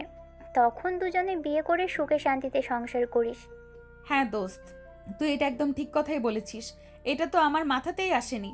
আমি বাড়ি থেকে চলে যাব অনেক দূরে, যেখানে গেলে কেউ আমাকে খুঁজে পাবে না, এমনকি আকাশও না। কি বলিস? তোরা দুজনে দুজনকে ভালোবাসিস। আকাশ যদি তোকে খুঁজে নাই পায় তাহলে সে কি বসে থাকবে তোর অপেক্ষায়? হয়ে যাক ভালোবাসার এটাই না হয় পরীক্ষা। সে আমাকে কতটা ভালোবাসে সেটাই আমি জানতে চাই। যদি সে তখন আমার অপেক্ষাতে থাকে তাহলে আমি বুঝে নিব সে আমায় সত্যিই ভালোবাসে। আর যদি আমি চলে আসার আগে এসে অন্য কাউকে বিয়ে করে নেয়, তাহলে আমি ভেবে নিব সে কখনোই আমার ছিল না, আর ভালোবাসা তো অনেক দূরের কথা। হ্যাঁ দোস্ত, এটা তো একদম ঠিক কথাই বলেছিস। তবে হ্যাঁ শোন, তোকে আমি আরও একটা কথা বলেছি, এভাবে হুট করে পাশে থেকে চলে যাস না। কয়েকটা দিন সময় দে, আঙ্কেল আন্টির সঙ্গে আবারও ভালো করে কথা বল। আকাশের ব্যাপারে আঙ্কেল আন্টিকে বল, দেখ তারা কি বলে। তাদেরকে বলে আর কি লাভ আছে? তারা তো স্পষ্ট করে জানিয়ে দিয়েছে আমি যাকেই ভালোবাসি না কেন এতে তাদের কোনো কিছুই যায় আসে না। তারা যে ছেলের সঙ্গে আমার বিয়ের সম্বন্ধ করেছে, আমাকে সেই ছেলেকেই বিয়ে করতে হবে। এখন বল তাদেরকে আমি আর কি বলতে পারি? সে তারা যাই বলুক না কেন, আকাশকে তো তারা সবাই খুব ভালো করেই চেনে। আকাশের মতো ছেলের কাছে মেয়ে বিয়ে দেওয়া মানে ভাগ্যের ব্যাপার। তুই তোর আব্বু আম্মুর সঙ্গে কথা বল, আকাশের মতো ছেলে হয় না, নিশ্চয়ই তারা এই ব্যাপারটা বুঝবে। শুধু শুধু নিজে ছোট ভাবো, আর কোনো কিছুই লাভ হবে না। আরে দোস্ত, তোকে যেটা বলেছি তুই সেটা একবার করেই দেখ। লাভ লসের হিসেব তো পরে করা যাবে, কিন্তু আগে একবার দেখে নিতে ক্ষতি কি? আচ্ছা ঠিক আছে, কোনো সমস্যা নেই। তুই যখন এত করে বলছিস তাহলে আমি অবশ্যই আব্বু আম্মুর সঙ্গে কথা বলবো, আর তারপর যা হয় হবে। এই বলে নীলা আর রিধি দুজনে কথা বলা শেষ করে আর এদিক ওদিক দিন সকালবেলা যখন সবাই টেবিলে নাস্তা করতে বসেছিল তখনই নীলা তার আব্বুকে এ ব্যাপারে বলে। আব্বু, আমি তোমাকে কিছু বলতে চাই, প্লিজ তুমি একবার আমার কথাটা শোনো, তারপর তোমাকে আর কিছুই বলবো না। আচ্ছা ঠিক আছে, বলো কি বলবে। আমার আবার এত সময় নেই, অফিসের কাজ আছে, অফিসে যেতে হবে। আসলে আব্বু, তোমাদের কাছে সবকিছু ইম্পর্টেন্ট, শুধু আমি ছাড়া। আসলে আমার কি মনে হয় জানো, তোমাদের মতো মা বাবার ঘরে জন্ম নিলেই আমি জীবনের সবচেয়ে বড় ভুল করেছি। নীলা, তুমি তোমার আব্বুর সামনে বসে কথা বলছো, এটা কিন্তু ভুলে যেও না। হ্যাঁ আম্মু, সেটা আমার একদম মনে আছে। আমি একদম কোনো কিছুই ভুলে যাইনি, আর এত সহজে আমি ভুলে যাওয়ার মতো মেয়েও নই। আমার সব কিছুই মনে থাকে, এবং অনেক দিন সময় ধরে মনে থাকে। যাই হোক, ওসব কথা এখন না বলি। আমি এখন তোমাদেরকে যেটা বলতে এসেছি সেটাই আগে বলি, এবং তারপর তোমাদের যা ভালো মনে হয় তোমরা তাই করো। তখন আর তোমাদের আমি কিছুই বলবো না। হ্যাঁ, আমি তো সে কখন থেকে তোমাকে বলছি, তুমি কি বলতে চাও সেটাই বলো, অন্য কথা বলে কোনো লাভ নেই। আমি তোমাদেরকে বলেছিলাম আমি একজনকে ভালোবাসি, কিন্তু তোমরা একটাবারের জন্য জানতেও চাইলে না আমি কাকে ভালোবাসি। কি এমন ক্ষতি হতো তোমাদের যদি তোমরা একবার আমার কাছে জানতে চাইতে আমি কাকে ভালোবাসি? হয়তো এমনও হতে পারতো আমি তাকে পছন্দ করি, তোমরাও তাকে পছন্দ করতে পারো। যদিও কখনো এমনটা হবে না, কারণ তুমি তোমার বাবাকে খুব ভালোভাবে জানো। তোমার বাবা মুখ থেকে যখন একটা কথা বের করে তখন আর কোনোভাবে সেই কথা ফিরিয়ে নেন না। কিন্তু তারপরেও তুমি আমার সন্তান, তাই তোমাকে একটা সুযোগ দিচ্ছে। বলো তুমি কাকে পছন্দ করতে? আমাদের পাশের বাসার ছেলেটা থাকে, যথেষ্ট নম্র ভদ্র এবং শান্তশিষ্ট একটা ছেলে। এত হিয়ালি কেন করছো? বলে ফেলো তুমি কার কথা বলতে চাইছো। আমি আকাশের কথা বলছি। তুমি তো জানো এই ছেলেটার ব্যাপারে। ছোটবেলায় তার বাবা মারা গেছে, তারপর থেকে মা একা হাতে সবকিছু সামলেছে। ছেলেটা যথেষ্ট শান্তশিষ্ট এবং ভদ্র, এবং এখন সে আমাদের ভার্সিটিতে পড়াশোনা করছে। তাকে যেদিন ভার্সিটিতে প্রথম দেখেছি সেদিনই আমার তাকে ভালো লেগে গেছিল, আর তার থেকে আস্তে আস্তে ভালো লাগা আর ভালোবাসার তৈরি। আমরা দুজন দুজনকে ভালোবাসি। যদিও আকাশের আম্মু এ ব্যাপারে কিছুই জানে না, আমি আকাশকে নিষেধ করেছি তার আম্মুকে এ ব্যাপারে কিছু এখনো জানাতে। কথাটা বলে একটু স্থির হয় নীলা, আর তখনই তার আব্বু তাকে বলতে থাকে। তুমি একদম বুদ্ধিমানের কাজ করেছো। মানে তুমি কি বলছো? আমি কিছুই বুঝতে পারছি না। আমি শুধু এটাই বলতে চাইছি যে তোমার মেয়ে আকাশের আম্মুকে এ ব্যাপারে কোনো কিছু না জানিয়ে ভালোই করেছে, কারণ আমি কখনো এই সম্পর্ক মেনে নিব না। সম্পর্ক মেনে নেওয়ার কোনো প্রশ্নই আসে না, কারণ তোমরা হয়তো ভুলে যাচ্ছ সেটা যত শান্তশিষ্ট আর নম্রভদ্র হোক না কেন, সেটা নীলার কাছে 3 মাসের ছোট, আর বয়সের ছোট একটা ছেলেকে বিয়ে করা এটা আমি কখনোই মানব না। কিন্তু কেন আপু? আমি তো সেটাই বুঝতে পারছি না। বয়স আমাদের জীবন একটা সংখ্যা মাত্র, এছাড়া ভাগ্য নির্ধারণ করতে পারে না। মানুষ মানুষকে ভালোবাসবে, এটাই তো স্বাভাবিক। ভালোবাসায় উত্থান পতন থাকবেই, ভালোবাসায় আনম্যাচুরিটি থাকবেই। ম্যাচুরিটি করে নিতে হয়। তাছাড়া আমার নিজের ওপর যথেষ্ট বিশ্বাসের ভরসা আছে, আমি আকাশের সঙ্গে মানিয়ে নিতে পারবো। তাই প্লিজ আমি তোমাদেরকে রিকোয়েস্ট করে বলছি, এই বিয়েটা বন্ধ করো। আমি আকাশকে বিয়ে করব। নীলার আব্বু তখন একটা দীর্ঘশ্বাস ছাড়েন আর তারপর নীলার আম্মুর দিকে তাকিয়ে বলতে থাকেন। তোমার মেয়েকে মনে হয় ভূতে ধরেছে, তাই এসব পাগলের মতো প্রলেপ করছে। তুমি তোমার মেয়ের সঙ্গে কথা বলো এবং তাকে বুঝিয়ে বলো যে এই সম্পর্ক আমি কোনোদিনও মেনে নিব না। তার যা ইচ্ছা তাই করতে পারে, কিন্তু এই সম্পর্ক মেনে নেওয়া আমার পক্ষে কোনোভাবে সম্ভব না। প্লিজ একবার ঠান্ডা মাথায় চিন্তা করো। এখানে চিন্তা ভাবনা করার তো কিছুই নেই।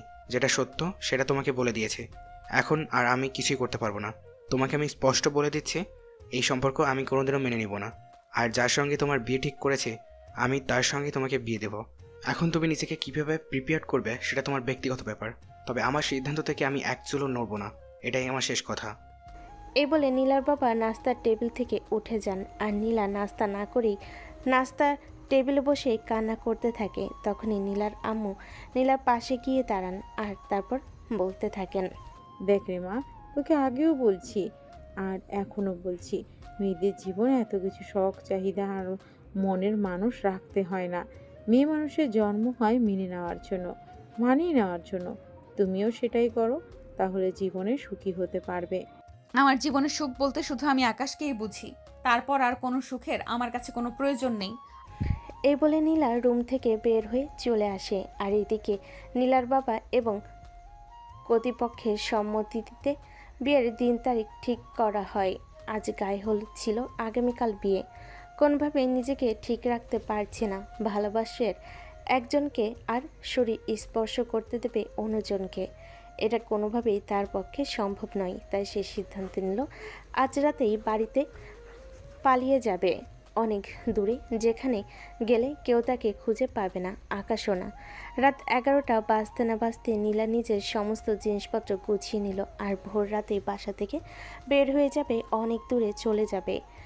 এদিকে তার মা বাবার মনে কত আনন্দ, রাত পহলেই মেয়ের বিয়ে, তারা শ্বশুর শাশুড়ি হয়ে যাবে, এটা ভাবতেই তাদের মনে কত আনন্দ লাগছে। এদিকে সারা রাত চোখ বন্ধ করে তাকিয়ে আছে নীলা। তার চোখে ঘুম আসছে না। তাকে রাতের মধ্যেই পালিয়ে যেতে হবে, কোনোভাবেই সকাল হতে দেওয়া যাবে না। ভোর 4টার কাছাকাছি বাজে। তখনই নীলা বাড়ি থেকে বের হয়ে গেল। সবাই যখন গভীর ঘুমে নিমগ্ন, রেল স্টেশনে এসে পৌঁছালো 20 মিনিটের মতো সময় লাগলো। আর তখনই সকালের ট্রেনে উঠে পড়ে নীলা। কোথায় যাবে সে কিছুই জানে না, তবে বাড়ি থেকে বের হওয়াটা আগে নিজের সঙ্গে বাবার আলমারির থেকে কিছু টাকা আর মায়ের কিছু গহনা, সেই সঙ্গে নিজের বিয়ের জন্য বানানো কিছু গহনা আর সাথে নিয়েছে, যাতে সে কিছুদিন অন্তত নিশ্চিন্তে চলতে পারে। তারপর কিছু একটা ব্যবস্থা করে স্টেশনে পৌঁছানো। কিছুক্ষণের মধ্যেই ট্রেন চলে আসে এবং 4:30 বাজতে না বাজতেই ট্রেন স্টেশন ছেড়ে দিল। এদিকে সকালবেলা ঘুম থেকে উঠেই বিয়ে বাড়িতে সবাই ব্যস্ত হয়ে পড়ে। কেউ সেরকম কোনো খবর নেয় না। সকাল 10টার দিকে সবাই যখন নাস্তা করবে তখনই নীলাকে ডাকতে যায় রুমের ভিতরে। রুমের দরজা ভিতর থেকে বন্ধ, কোনো সারা শব্দ আসছে না। প্রায় আধা ঘন্টা চলে ডাকাডাকির পর কিন্তু কেউ কোনো রেসপন্স করছে না। নীলার আব্বুকে সব কিছু খুলে বলে। নীলার আব্বু তখন দরজাটা খোলার জন্য নীলার নাম ধরে অনেকক্ষণ ডাকাডাকি করে, কিন্তু দরজা খুলছিল না। তখন তিনি দরজা ভেঙে ফেলার সিদ্ধান্ত নেন। বাড়ির দুজন ছেলেকে ডেকে নিয়ে আসেন আর দরজা ভেঙে ফেলেন, কিন্তু দরজা ভেঙে সেখানে নীলাকে খুঁজে পায় না। নীলার বাবা মাথায় হাত দিয়ে বসে পড়েন। কী করবেন তিনি কিছুই বুঝতে পারছেন না। একটু পরে পরপক্ষ চলে আসবে, তিনি তাদেরকে কি উত্তর দেবেন সেটাই ভাবতে থাকেন। নীলার আম্মু তখন নীলার বাবার পাশে এসে দাঁড়ান। নীলার বাবার কাঁধে হাত রেখে বলতে থাকেন, তোমাকে আমি আগেই বলেছিলাম, মেয়ের কথা মেনে নাও। মেয়ে যেটা বলতে চাইছে সেটা বলতে দাও, সে যেটা করতে চাইছে তাকে সেটা করতে দাও। কিন্তু তুমি তো তখন আমার কোনো কথাই শোনো না, তুমি তোমার জেদ হাসিল করেই ছাড়বে।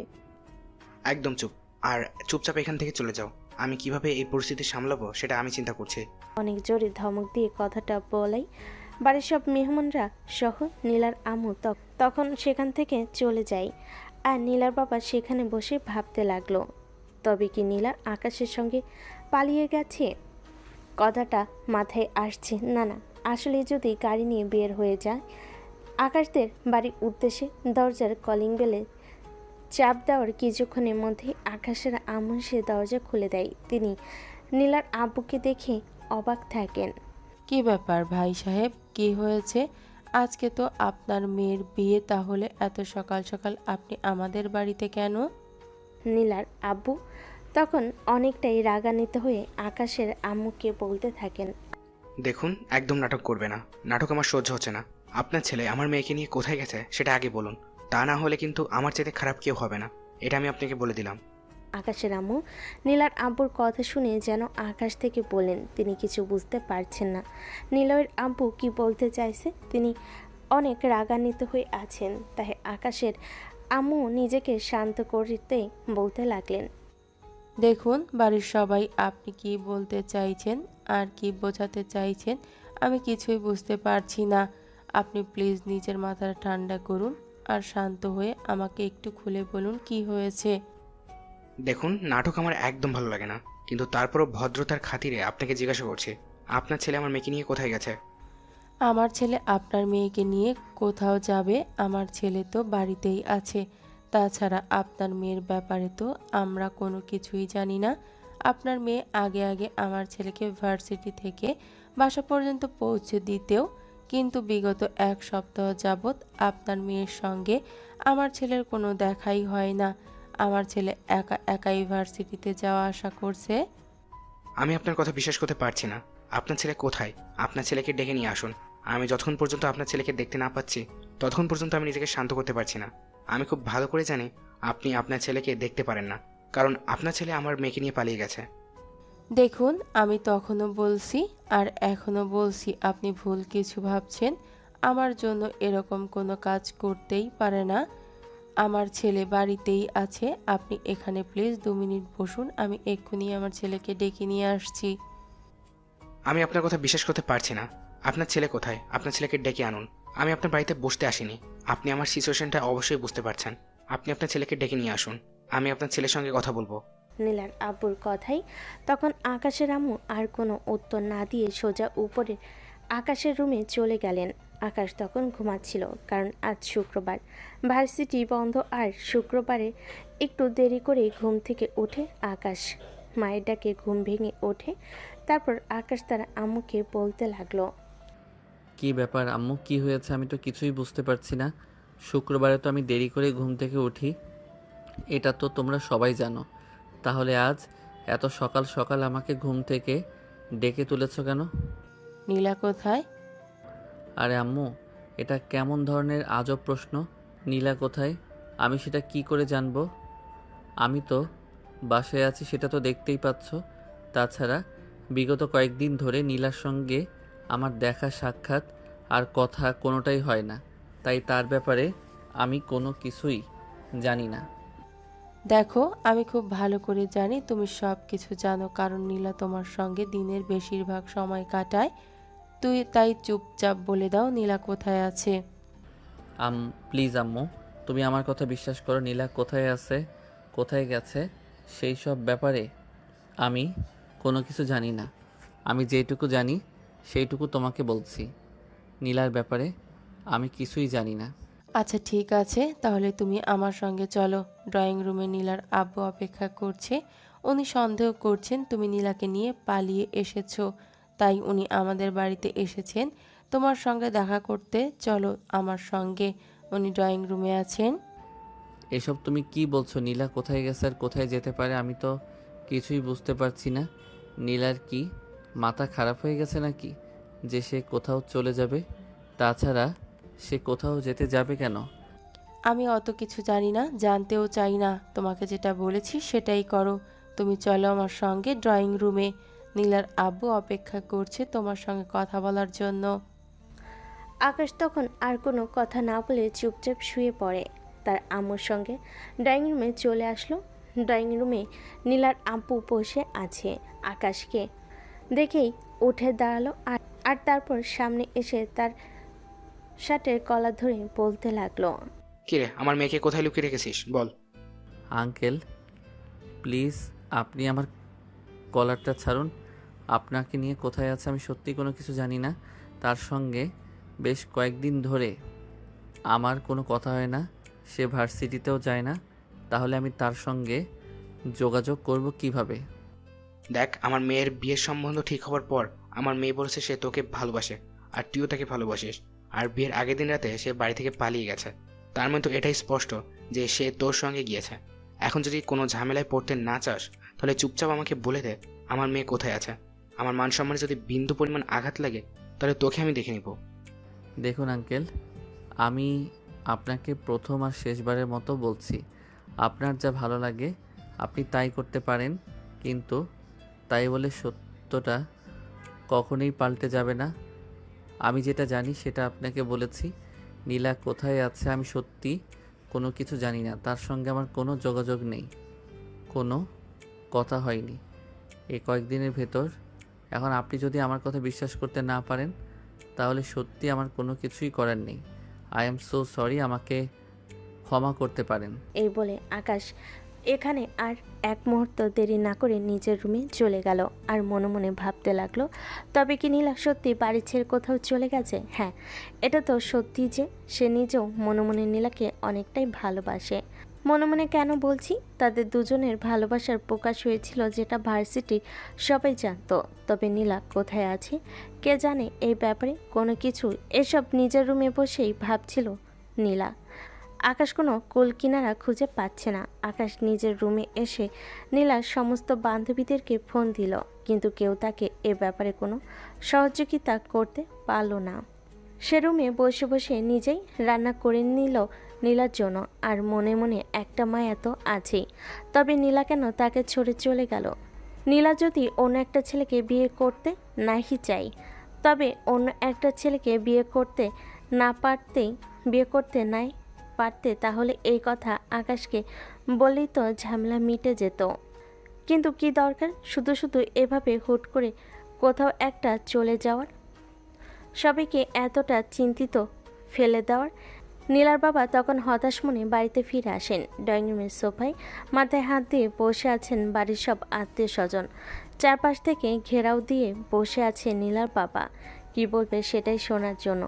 নীলার মা নীলার বাবার পাশে এসে বসেন, তারপর কাঁধে হাত রেখে বলতে থাকেন, কি হলো, মেয়ের ব্যাপারে কোনো খোঁজ খবর পেলে?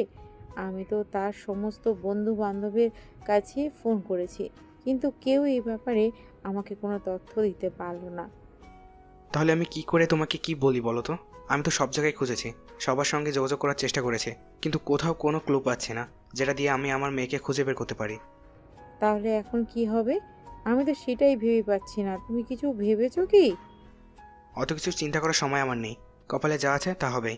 আল্লাহ কপালে যা লিখে রেখেছেন তা আজ না হোক কাল হবে, তাতে আমার বিন্দুমাত্র পরিমাণ কষ্ট নেই।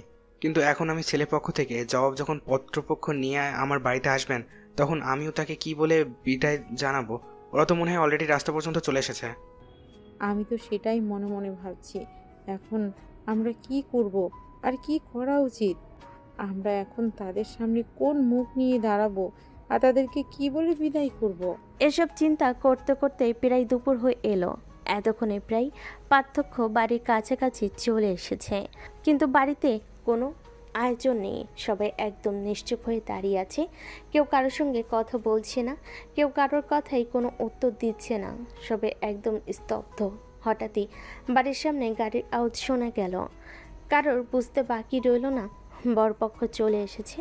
এখনই নিশ্চয়ই একটা হাঙ্গামা বেঁচে উঠবে।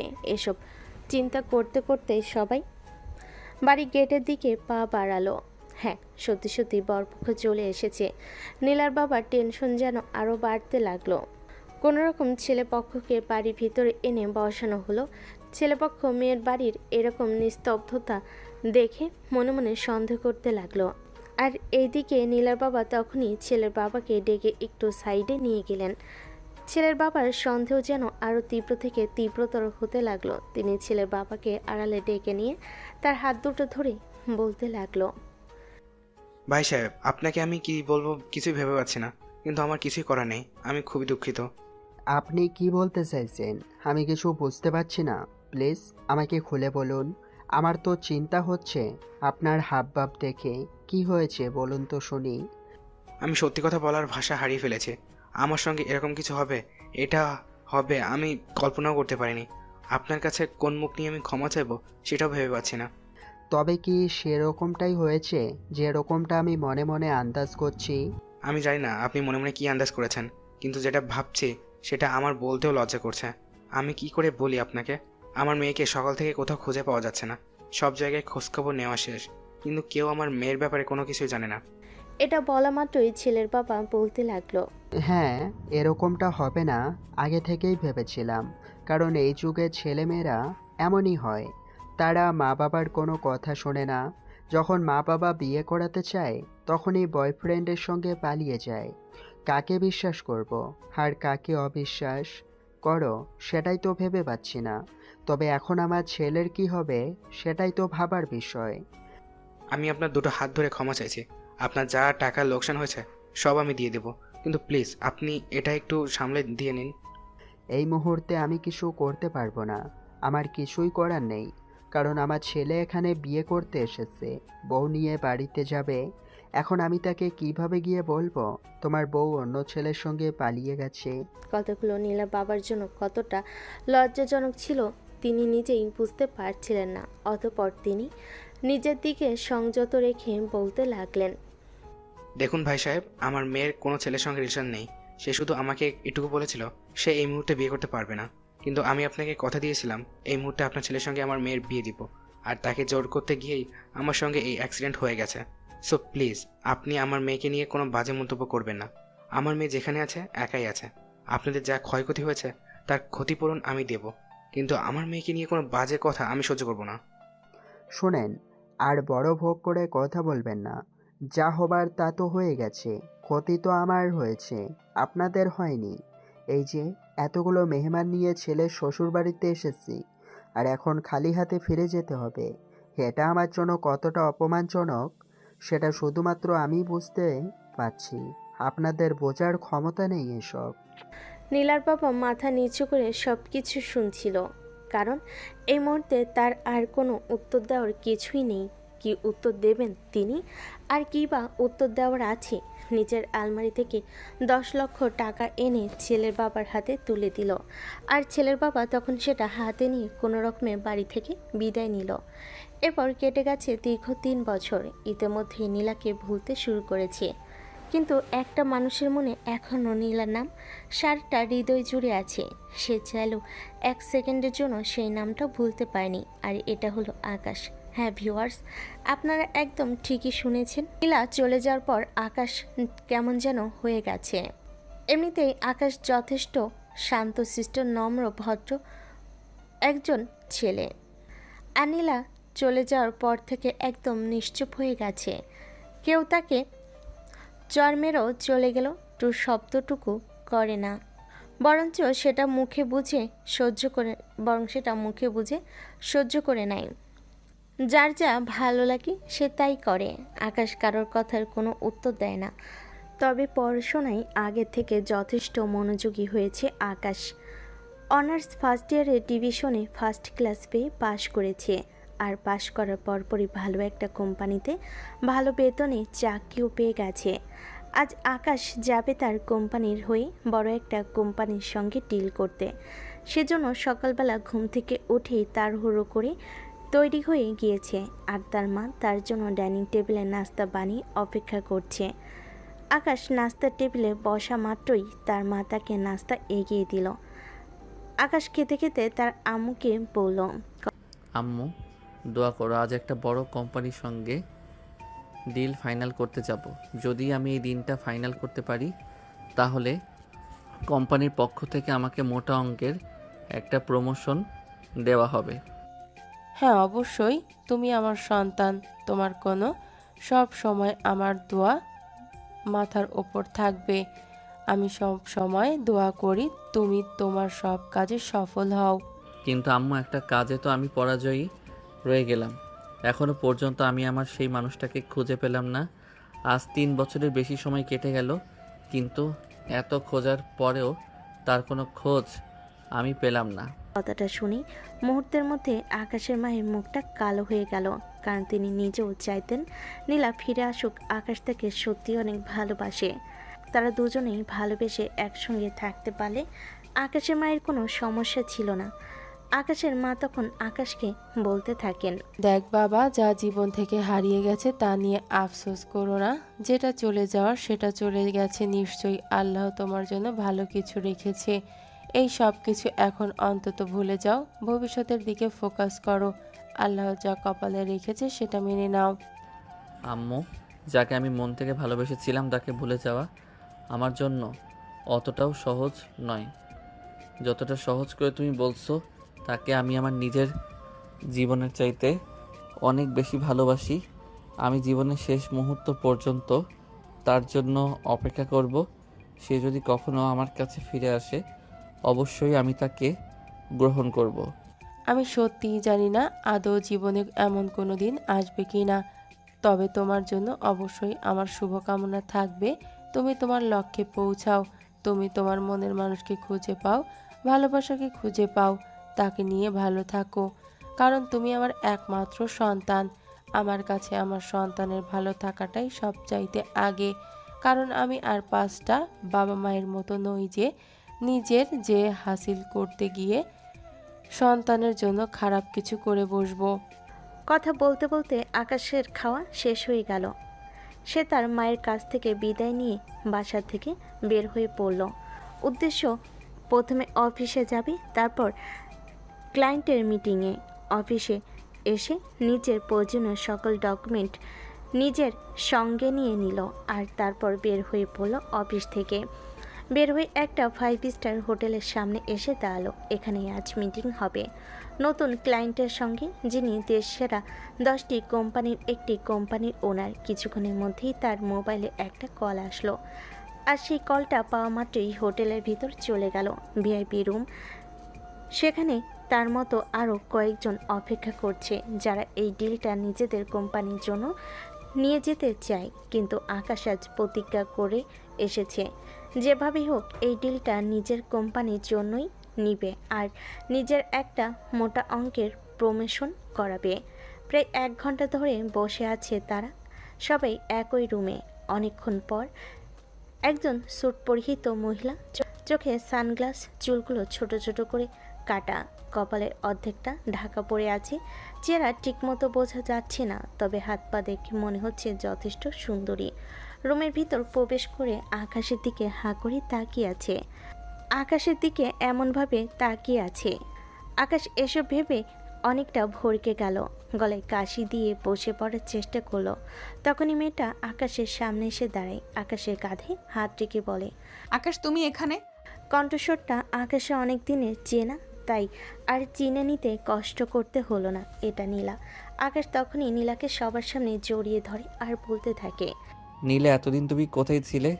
তুমি জানো, তোমাকে আমি পাগলের মতো সারা শহর জুড়ে খুঁজেছি, কিন্তু কোথাও পাইনি। সবার কাছে তোমার ব্যাপারে জিজ্ঞাসা করেছি, কিন্তু কেউ আমাকে কোনো কিছুই বলতে পারেনি। কোথায় ছিলে তুমি? আমাকে ফেলে তুমি কেন চলে গেছিলে? তুমি জানতে না তোমাকে আমি পাগলের মতো ভালোবাসি? তাহলে কেন করলে তুমি আমার সঙ্গে এমন? নীলা তখনও আকাশকে শক্ত করে জড়িয়ে ধরে আর বলতে থাকে, আই এম সো সরি জান, আমাকে তুমি ক্ষমা করে দাও। এই যে আমি তোমার কাছে চলে এসেছি সারা জীবনের জন্য। এখন আর চাইলেও তোমার কাছ থেকে আমাকে কেউ আলাদা করতে পারবে না। তবে সেদিনের জন্য আমি তোমার কাছে ক্ষমা চাই। প্লিজ তুমি আমাকে ক্ষমা করে দাও। সেদিন যদি আমি চলে না যেতাম, তাহলে আজ তোমাকে আমি পেতাম না। আমার বাবা জোর করেই অন্য ছেলের সঙ্গে আমাকে বিয়ে দিয়ে দিত, আর আমি আজ হয়তো অন্য কারো থাকতাম। তবে কি সেদিন শুধু তুমি বিয়েটা ভাঙার জন্যই বাড়ি ছেড়ে পালিয়ে গেছিলে? হ্যাঁ, তুমি একদম ঠিক ধরতে পেরেছো। সেদিন শুধুমাত্র আমি তোমাকে পাওয়ার জন্যই বাড়ি ছেড়ে অনেক দূরে পালিয়ে গেছিলাম। তা না হলে আমার বাবা আমাকে বিয়েটা দিয়েই দিত। তবে আজ আমি সফল। আজ আমার জীবনের সব কিছুই আছে, শুধু অপূর্ব গান ছিল তোমার, আর তোমার ফিরে পাওয়ার জন্যই আমি বাংলাদেশে ফিরে এসেছি। তাহলে এতদিন তুমি কোথায় ছিলে? আর তোমার জীবনের ঘুরে আসার গল্পটা কিভাবে হলো? আমি কিছুই বুঝতে পারছি না। তাহলে শোনো, আমি তোমায় বলছি। আজ থেকে 3 বছর আগে যেদিন আমি বাড়ি থেকে বের হয়ে আসি, সেদিন আমি আমার বিয়ের গহনা আর আমার মায়ের কিছু গহনা, সেই সঙ্গে বাবার আলমারি থেকে মোটা অঙ্কের একটা টাকা নিয়ে বাড়ি থেকে বের হয়েছিলাম। তার কিছুদিনের মধ্যেই আমি দেশের বাইরে যাওয়ার সুযোগ পাই। সেখানে গিয়ে একটা কোম্পানিতে যুক্ত হই আর কাজ করতে থাকি। মোটা অঙ্কের একটা বেতন পেতাম। সেই বেতন আর বাড়ি থেকে নিয়ে যাওয়া স্বর্ণ গয়না টাকা সব কিছু বিক্রি করে নিজে একটা কোম্পানি খুলে ফেলি এবং সেখানে আমার সহকর্মীরা আমাকে যথেষ্ট সহযোগিতা করে। আর একটা কথা কি জানো, বিদেশের মানুষ না, সবাই খুবই সাহায্য করে। তাদের সাহায্য পেয়ে আজ আমি এত দূরে আসতে পেরেছি। আমার সমস্ত অর্জনের ক্রেডিট শুধু তাদের। তারা যদি আমার পাশে না দাঁড়াতো তাহলে আজ আমি এতটা উচ্চতায় পদার্পণ করতে পারতাম না। যত যাই কিছু হোক, তোমাকে আমি ফিরে পেয়েছি আজ, আর আমি তোমাকে কোথাও হারিয়ে যেতে দেব না। আমার জীবনের হারিয়ে যাওয়া ভালোবাসা আজ আমার কাছে ফিরে এসেছে। তাকে আমি কখনোই আমার কাছ থেকে দূরে সরে যেতে দেব না। সেটা আমার জীবনের বিনিময়ে হলেও তাকে আমি আমার কাছেই রেখে দেব। কোনো চিন্তা নেই, আজ আমি তোমাকে ফিরে পাওয়ার জন্যই ফিরে এসেছি। তোমাকে আমার কাছ থেকে কেউ দূরে সরাতে পারবে না। তো ফ্যামিলি না তো এই সমাজ। তাহলে সেদিন কেন আমাকে ফেলে চলে গেছিলে? তুমি আমার কাছে চলে যেতে, আমি তোমাকে নিয়ে অনেক দূরে চলে যেতাম, সেখানে দুজনে ছোট্ট একটা সংসার করতাম। আমি চাইলেই সেদিন এটা করতে পারতাম, কিন্তু তোমার মাকে এখানেই থাকতে হতো, কারণ এখানে তোমাদের ব্যবসা এবং সব কিছু। আমার বাবা তোমার মাকে ছেড়ে দিতেন না, তার জীবনটা নরক বানিয়ে ছেড়ে দিত। তাই আমি দূরে চলে যেতে বাধ্য হয়েছিলাম। তাছাড়া আমি তোমাকেও পরীক্ষা করতে চেয়েছিলাম তুমি আমাকে ঠিক কতটা ভালোবাসো, তুমি আমার জন্য ঠিক কতদিন অপেক্ষা করতে পারো। ও আচ্ছা, তাহলে এই কথা। তুমি ইচ্ছে করে আমাকে কষ্ট দিয়েছো, তাই না? কিন্তু আমি তোমায় সত্যিই ভালোবাসতাম জানো। আজ সকালে ও আম্মুকে বলে এসেছি, যদি কোনোদিন তোমাকে না পাই তাহলে বিয়েই করব না, কারণ তুমি আমার মনের রানী, আমার শেহজাদি। তোমাকে ছাড়া আমার জীবন অসম্পূর্ণ। আমার মন বারবার এটাই বলতো, তাই তো আমি ফিরে এসেছি আর তোমাকে পেয়েছি। আল্লাহর কাছে আমার আর কিছুই চাওয়ার নেই, আমি আমার জীবনের পূর্ণতা পেয়ে গেছি। তাহলে তুমি আজকেই চলো আমার সঙ্গে কাজে অফিসে, দুজনে বিয়ে করে তারপরই বাসায় যাব। ওকে ঠিক আছে, কোনো সমস্যা নেই, চলো তাই হবে। এ বলে আকাশ আর নীলা দুজনেই কেবিন থেকে বের হয়ে চলে যাচ্ছিল। আর তখনই উপস্থিত সবাই টেন্ডারের ব্যাপারে কথা বলতে থাকে। আর তখনই নীলা তাদেরকে বলে, দেখুন, আমার হবু হাজব্যান্ড যেখানে টেন্ডার পাশ করাতে এসেছে সেখানে অবশ্যই তার কোম্পানি এই টেন্ডার পাবে। আমার কাছে আমার হবু হাজব্যান্ড আমার ভালোবাসার মানুষের চাইতে আগে কোনো কিছুই নেই। তো আপনারা এখন আসতে পারেন। এই বলে নীলা আর আকাশ দুজনেই হোটেল থেকে বের হয়ে চলে আসে। তারপর কাজী অফিসে এসে দুজনেই বিয়ের কাজ সম্পূর্ণ করে। আর আকাশ নীলাকে নিয়ে তাদের বাড়িতে চলে আসে। দরজার সামনে দাঁড়িয়ে কলিং বেল চাপ দিতে আকাশের আম্মু এসে দরজা খুলে দেয়। আকাশকে দেখে তিনি কিছুটা অবাক হন। নীলা তখন আকাশের পিছনে দাঁড়িয়েছিল। আকাশের আম্মু তখন আকাশকে বলতে থাকেন, কিরে বাবা, কি হয়েছে? আমি তো কিছুই বুঝলাম না। তুই না বললি আজ কোনো ক্লায়েন্ট মিটিংয়ে যাবি, তাহলে দুপুর হতে না হতেই বাসায় ফিরে আসলি যে? আম্মু, আজ আমি পৃথিবীর সবচাইতে বড় ক্লায়েন্ট মিটিং করে এসেছি। এই দেখো তোমার সারপ্রাইজ গিফট, তোমার বৌমাকে নিয়ে এসেছি। এই বলে আকাশ নীলাকে তার আম্মুর সামনে এনে দাঁড় করায়। আকাশের আম্মু নীলাকে দেখে একদম অবাকের চূড়ান্ত সীমায় পৌঁছে গিয়েছে আর বলতে থাকে, নীলামা, তুমি এখানে? এতদিন তুমি কোথায় ছিলে আর হুট করে কোথায় চলে গেছিলে? আম্মু, সব কিছু তুমি জানতে পারবে এখন। আগে তো তোমার পুত্রবধূকে বরণ করে বাড়িতে তুলে নাও। হ্যাঁ নিশ্চয়ই, এখনই আমি আমার পুত্রবধূকে বরণ করে নিচ্ছি। 2 মিনিট দ্বারা আমি বরণডালা সাজিয়ে নিয়ে আসি। আকাশের আম্মু নীলাকে দেখে একদম অবাকের চূড়ান্ত সীমানায় পৌঁছে গিয়ে বলতে থাকে। এই বলে আকাশের আম্মু বাড়ির ভিতর চলে যান আর নিজের পুত্রবধূকে বরণ করে ঘরে তুলে নিন। আর সেদিন রাত্রি আকাশ আর নীলার ফুলসজ্জার আয়োজন করা হয়। আকাশ বাড়িতেই নিজের রুমে দাঁড়িয়ে থেকে নীলা আর পছন্দের ফুলগুলো দিয়ে তার ঘরটা সাজিয়েছে। সারা ঘর ফুলের গন্ধে মম করছে। আর নীলা আজ লাল বেনারসি পরে সেই ফুলের বিছানার উপর বসে আছে। তাকে দেখে মনে হচ্ছে যেন আকাশ থেকে কোনো এক হুড়পড়ি নেমে এসেছে। আকাশ রুমে প্রবেশ করে রুমের দরজাটা লাগিয়ে দেয়। আর তখনই নীলা এগিয়ে এসে তাকে পা ছুঁয়ে সালাম করার জন্য আকাশ তখনই তাকে থামিয়ে দিয়ে নিজের বুকের সঙ্গে জড়িয়ে নিয়ে বলতে থাকে, ও হে মায়াবতী, রূপবতী, ভাগ্যবতী, তুমি আমার ভালোবাসার মানুষ। তোমার জায়গা আমার এই বুকে, আজীবন আমার এই বুকেই থেকে যেও। কখন আমার বুকটা খালি করে দূরে কোথাও চলে যেও না, তাহলে আমি নিঃশ্বাস বন্ধ হয়ে মরে যাব। আমার শখের পুরুষ তো তোমাকে পাওয়ার জন্য এতটা কষ্ট করে আজ এই জায়গায় নিজেকে দাঁড় করিয়েছে। তোমাকে হারিয়ে ফেলার জন্য নয়, আমি আজীবন তোমার থেকে যেতে চাই। তুমি শুধু মায়ায় বেঁধে রেখে দিও। এই বলে নীলা আকাশকে শক্ত করে জড়িয়ে ধরে আর আকাশ নীলার কপালে আলতো করে চুমু খায়। ঠিক তখনই আকাশ বলতে থাকে, তা আমার 3 মাসের সিনিয়র বউ এতদিনের অপেক্ষার অবসান ঘটিয়ে হবে নাকি আজ একটু T20? কথাটা শুনে নীলা কিছুটা লজ্জা পেয়ে যায় আর আকাশের বুকে মুখ লুকিয়ে বলতে থাকে, যা দুষ্টু, আমার বুঝি লজ্জা করে না? আরে লজ্জা করবে কেন? পাড়ার লোকেরা এসে আমার বউয়ের সঙ্গে রোম্যান্স করার কথা বলছে নাকি আমি তো আমার বউয়ের সঙ্গে রোম্যান্স করব? চলো না শুরু করা যাক, আমার তো আর তর সইছে না। তাই বুঝি? তাহলে এতদিন কিভাবে ছিলে?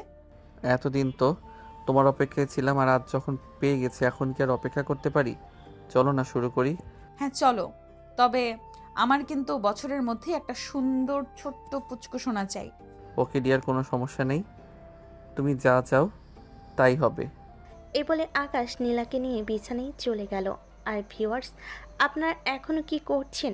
লোকের বাসর দেখতে হয় না, চলুন এখান থেকে বিদায় নেওয়া যাক। তো ভিউয়ার্স, আমাদের গল্পটি আপনাদের কাছে কেমন লেগেছে ছোট্ট করে কমেন্টে জানাবেন। ভালো লাগলে লাইক, কমেন্ট অ্যান্ড শেয়ার করে পাশেই থাকবেন। নিত্য নতুন ভালোবাসার গল্প পেতে আমাদের চ্যানেলটিকে সাবস্ক্রাইব করে পাশে থাকবেন। সবাই ভালো থাকবেন, সুস্থ থাকবেন। আজ এ পর্যন্তই, দেখা হবে নতুন কোনো ভালোবাসার গল্পে। সে পর্যন্তই অপেক্ষায় থাকুন। আল্লাহ হাফেজ।